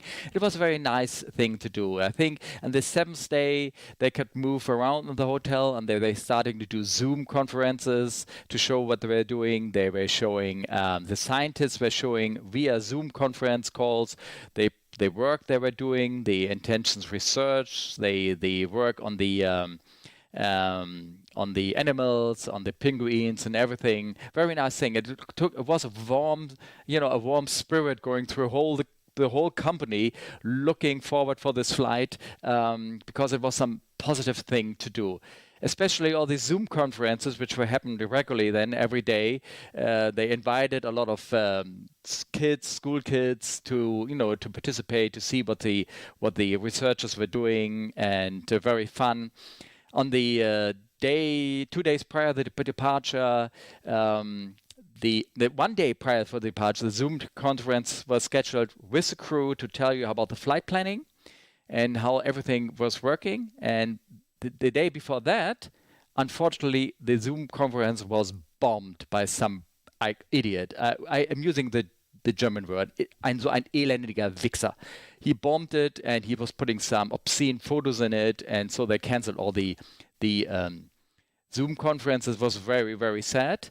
But I can give you some details about the flight itself. So it's an A350. It had the flight time of 15 hours and 33 minutes. It was very light loaded. It has only 92 passengers on board, so roughly 12 metric tons of load, 8 tons of cargo, baggage mostly. And well, it's a very efficient airplane. It used only 85.5 tons trip fuel, and actually they could fill another 14 tons of extra fuel in it. So I calculated the whole flight time of this aircraft. If it would fly and run the tanks dry, would be 21 hours. So it's quite amazing aircraft. So they flew down to the Falkland Islands, and some political stuff happened as well, since the Germans were, basically flying with an old state airlines across Argentina over to Falklands. They were looking for alternate airports like Ushuaia in Argentina, but they finally selected Punta Arenas in Chile. But anyhow, since they were flying over Argentina to Falkland, Argentina now claims that German has officially now agreed that Falkland Island belongs to Argentina instead to the UK. Oh, it's a lot of stuff happening with this flight as well, political wise. Anyhow, the crew is now there. They made it happily and safe. They're returning tomorrow. So perhaps when you showing this little clip here for me, the flight at the same time is flying those 15 whatever hours back to Germany with the exchange crew, all the other going back to Germany. And it was a very positive thing, a nice thing to watch all the planning and all the crew, how they got prepared for the flight, the lockdown and everything. It was a positive spirit thing for me, especially for the company, and for a lot of AFGeeks as well. Thanks again for the great show. Thanks, Liz, for asking me. And, well, have a good one. Always lots of wins. Wins is always good. Bye-bye. So basically what he's saying, this is nothing but just a huge boondoggle. Let's see. How do we take that overlay off there, Liz? She's making notes. She's doing all kinds of busy work there. Essential work, I should say. Not busy work. Essential. Interesting how he mentions that this flight is probably, as we're doing the show right now, is en route. And quite a long flight, and a lot of interesting details as far as the planning of it and the actual performance of it. I kind of wish way that back right now, I think. Is that right? Yeah, that's what I meant. Yeah. Mm-hmm. I didn't say that, I guess. Not the way on the way over back. Correct. Yeah. Yes. Hang on, let me cough. Again, just a little touch of COVID. Let's see. What was I going to say about this? I'm kind of sad that Nick wasn't here to hear this feedback because of the last thing he was talking about, the Falkland Islands and ownership of the Falkland Islands. I would imagine that Nick might have that would have been fun. A thing or two to say about that. That would have been Just fun. a little bit. Oh, That's man. Wow. Anyway, we don't have an great. Argentinian on hand here. Oh, yeah, I hope not. But if there is, apologies. We do not mean to offend. We do, but we do not mean to. Yes. So we love everybody. Unintentional. Yes. And I mean that. We really do love everybody that listens to the show. Even all you haters out there. No, I'm just kidding. We really don't have any haters, which is a good thing. They've all moved over to opposing bases. It's fine. Yeah, opposing. All the haters are at opposing base. Just kidding. No, I don't think there are any over there either. Bunch of good folks over there too. Yes. They just don't know what their real name is. All right. So Stefan, thank you for short notice request from Liz telling us about that flight and over and back. So we do appreciate that. And did I mention that I'm out of that gin soul that you got for me? I'm out. I'm just kidding. Well, I'll get some at some point in the future. Otherwise, you're dead to me. Okay, let's continue. I'm just kidding again. I think that we'll continue with number nine. Aviator Tony. He's a host of a very popular aviation podcast called Squawk Ident. He says, "Greetings, Captain Jeff and APG crew. I was listening to episode 457 this morning, and as usual, I'm thoroughly enjoying your analysis. The news segment on the Georgian CRJ-200 incident at Toronto's Pearson International had me very much engaged with the details of the event. All of you had touched on the fact that expectation bias had a major role in the crew's decision-making. This example and the specific order of the instructions from the control tower is something that is troubling to me. In all my years flying in 121 operations, I would say 95% of the time, the tower controller will issue a, quote, line up and wait clearance, followed by a stipulation like, Acme 123, line up and wait, runway 26 left, traffic will cross downfield. Or, line up and wait, runway 26 left, expect 1 minute in position. You are following an aircraft off the south complex. Similarly, when a takeoff clearance is given, it is usually a departure clearance or amendment followed by a takeoff clearance, such as Acme 456, RNAV to Snuffy, clear for takeoff, runway 26 left. Or, on departure, fly heading 300, amend altitude to 5,000, clear for takeoff, runway 26 left. I've heard the order of clearances in this way almost every time. So when a controller issues a clearance amendment out of the usual order, it's usually confusing, as you all mentioned, because of expectation bias. Some time ago, this was happening at LAX by a particular controller where she was giving clearances like Legacy 789, line up and wait. On departure, amend altitude, maintain 3,000, runway 25 right. The alarms would go off in my head every time she would say this non-standard clearance. I pointed out to my captain every time I heard it saying, is it me? Or was that awkward? I mentioned that someone's going to miss that and take off without a clearance someday. It was suggested to me that I file an ASAP suggesting that that it was a safety issue that could result in an incident. That is when I learned that the ASAP program is more than a oops, I messed up program. A Legacy Airlines ASAP committee member informed me that they actually encourage any person that has a suggestion to improve safety to participate in the program. Soon thereafter, I noticed that the controller in question no longer gave clearance amendments prior to or just after a position and hold instruction. As I listened to your analysis of the event, I felt terrible for the CRJ crew, primarily for the first officer, who had not trapped the non-standard phraseology and incorrectly believed that they were given a takeoff clearance. I wonder what AG and RH would have to say about it. Again, thank you for all the work you all have been doing with the show. By the way, I heard Captain Rick will be based at Kilo Oscar November Tango, Ontario, soon. Very cool. My man cave and the Aviator Sound Studios are just north of the final for runways 26 left and right. I'm thinking a meetup is in order as soon as it is feasible. Plenty of places to grab IPAs in the area. Tailwinds, smooth air, early arrivals, and such. From your friends, Aviator Tony, and the crew from the Squawk Ident podcast. There you go. Very nice. Yeah, I think Very we good. completely agree with you. Yeah. Aviator Tony. Yeah, exactly. Good point about aren't- using the ASAP program to point out things like that too. If you notice that something is a going good on that point. seems to be an issue, not just maybe a one-off or a, one-time deal, definitely don't be afraid to submit that. Yeah, I think most of us look at it as a, okay, I screwed that one up. Let's put an ASAP in. But I definitely keep using it for that purpose, but if there's something else going on, it's a good tool. Yes, very, very good point to be made there, for sure. And absolutely, Tony, would love to meet up with you. So I'm literally 10 minutes away from the airport there, so just let me know. I'll be around. Awesome. Well, Tony's a great guy. I don't think we've met in person, or did we meet at Oshkosh? I can't recall. There were so many people at Oshkosh. He'll remind us one way or the other.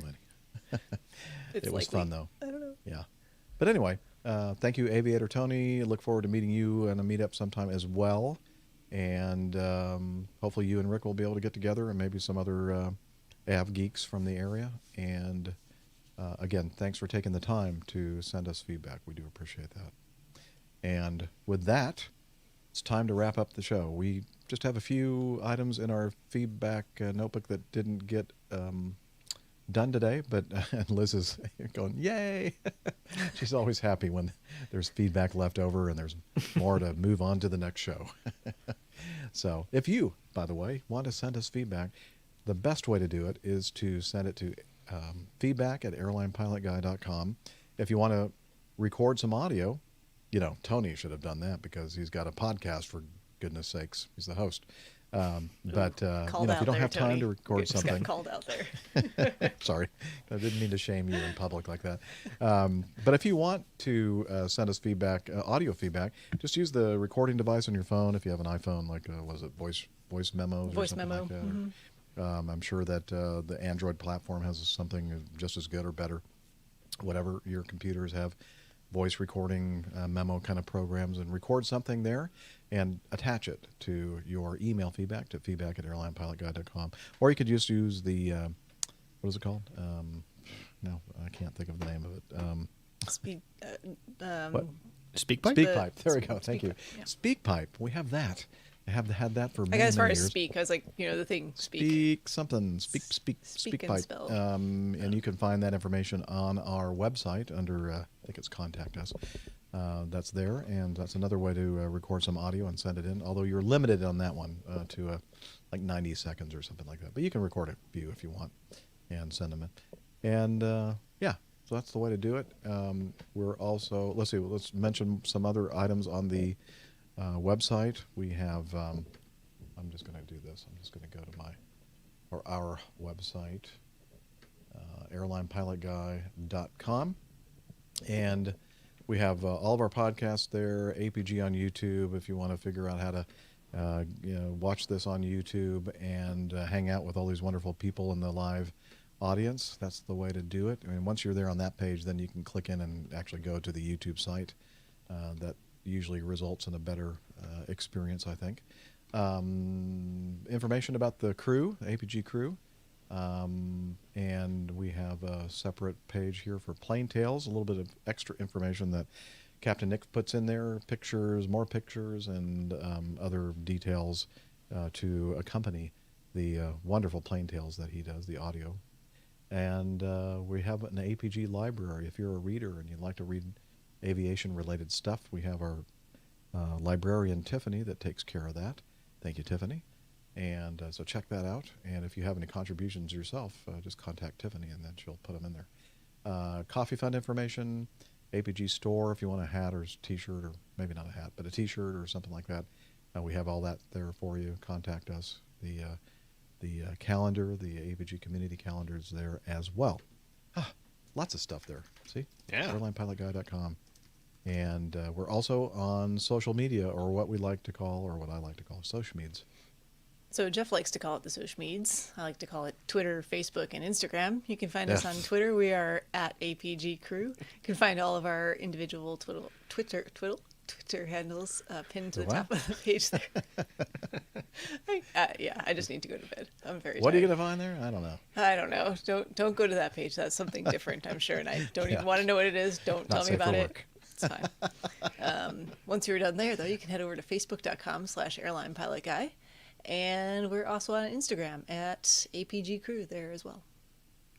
We are. And if you're a slacker, we have just the thing for you. It's called Slack. And let's see if Hillel is able to tell us a little bit about that. So let me see if I can find that microphone that... Uh-oh. What is this? Oh yeah! Delta P! Hillel? Hillel? Time for Slack. Can you come over here and tell us about Slack? Your timing is great, Jeff. Sorry. APG listeners, please join us on our Slack team. Slack is a communication, coordination, and sharing platform that works on your mobile, laptop, or browser. On Slack, we share news and ideas, we suggest episode and plain tales topics, we plan events and meetups. To get into the Slack team, please email me at slack@airlinepilotguy.com. That's SLACK, Sierra Lima Alpha Charlie Kilo at airlinepilotguy.com, or send me a tweet with your preferred email address to @Hillel, and I'll send you an invitation. That's Hillel, spelled Hotel India 11 Echo 1, and see you in Slack. Man, he's always so solid, so consistent. He's always there with me to tell us it. My zipper, Jeff! Uh-oh. Sorry. You might need some assistance there. Slow down next time. I'm not sure. I think some of my snarkiness was wearing off on him a little bit this time around, though.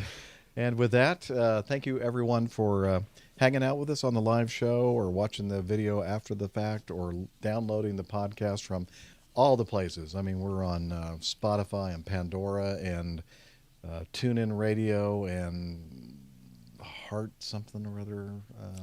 Open Heart Surgery. No, iHeart. What is that, Liz? Amazon Prime or Amazon Music or something? I don't know. We're all over the place. All the And we're platforms. also, Wow. Everywhere. Yeah, all the platforms. Anywhere you're going to find a fine aviation podcast, we'll be there. And with that, wishing you clear skies, unlimited visibility, and tailwinds. Take care, and God bless. Cheers, y'all. And we'll see you next time. Take care. Be good out there. Did you mention Liz? No, shoot. We're going to do this over anyway, because I meant to say favorable winds, not tailwinds. I'm trying to remember I'm changing it up. Okay. And before we go, we need to thank our wonderful producer, director, Liz Piper. She is in Ontario. The other Ontario. The other Ontario. And she does so much work in the background. We love her so much. And, oops, there was a nice fade, huh? And so thank you. Yeah, rough. Thanks, Liz. She doesn't hold back all the things that she says to me. Abrupt. Yes. Well, it's not the first time that a woman has said that to me.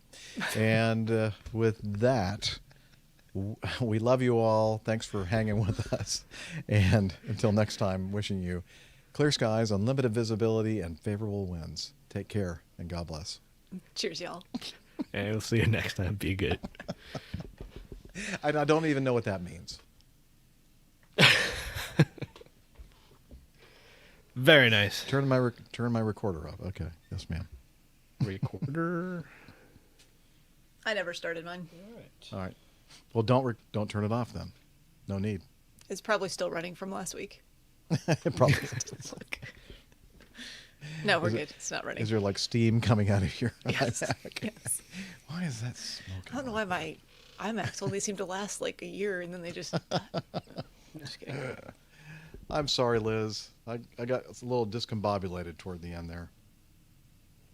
Thank you, Steph, for reminding me of that. That was a... I should have reminded you sooner. I'm sorry. Oh, no. Don't. You don't have anything to apologize for at all. So, okay. So Nick wants us to pick a title that is not too complicated, because he has to do the artwork for it. So, see if we have any suggestions from, the peanut gallery. There was something you guys said the fine folks when in I the was live listening audience. before I got here. And What's that? I didn't write it down, so I don't remember what it was. Oh. Sorry. It's very helpful. I need to write it down too, because I thought of some really good ones early on, and then, yeah, they're gone. Mm. Oh, man. Liz says she has some that she's written down, so. Right? Is that what you said, Liz? That is true. That's true. That's true. That's true. The chat room Do I still have suggests Chameleon Customs, Chameleon Rats, no speed limit. Yeah. Hmm. That's a good one, Liz. She says she has chameleons, seals, and rats. It's easy enough. That would be an easy one for. That would be an Nick, easy. for Yeah, sure. that'd be easy. Definitely interest peaking there. See Yeah. that show title, you're like, well, I'm gonna have to listen to this now. Yeah, gotta figure that out. How did that come out of an aviation podcast? Oh. Let's see. Here we go. Finally. Oh, that's true. It's been a while since I played some of these. If I could, I'd fly for free. La la la la la. It's so stupid. 16 inches high. Very Still not sure what that's all about. I'm not sure either. I've forgotten the context. Oh, man, it's a classic. Right.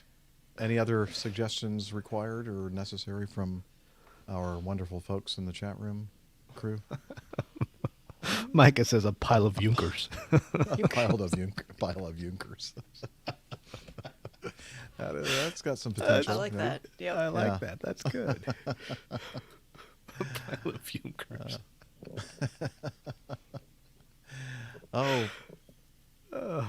Columbus, Mississippi, Carl.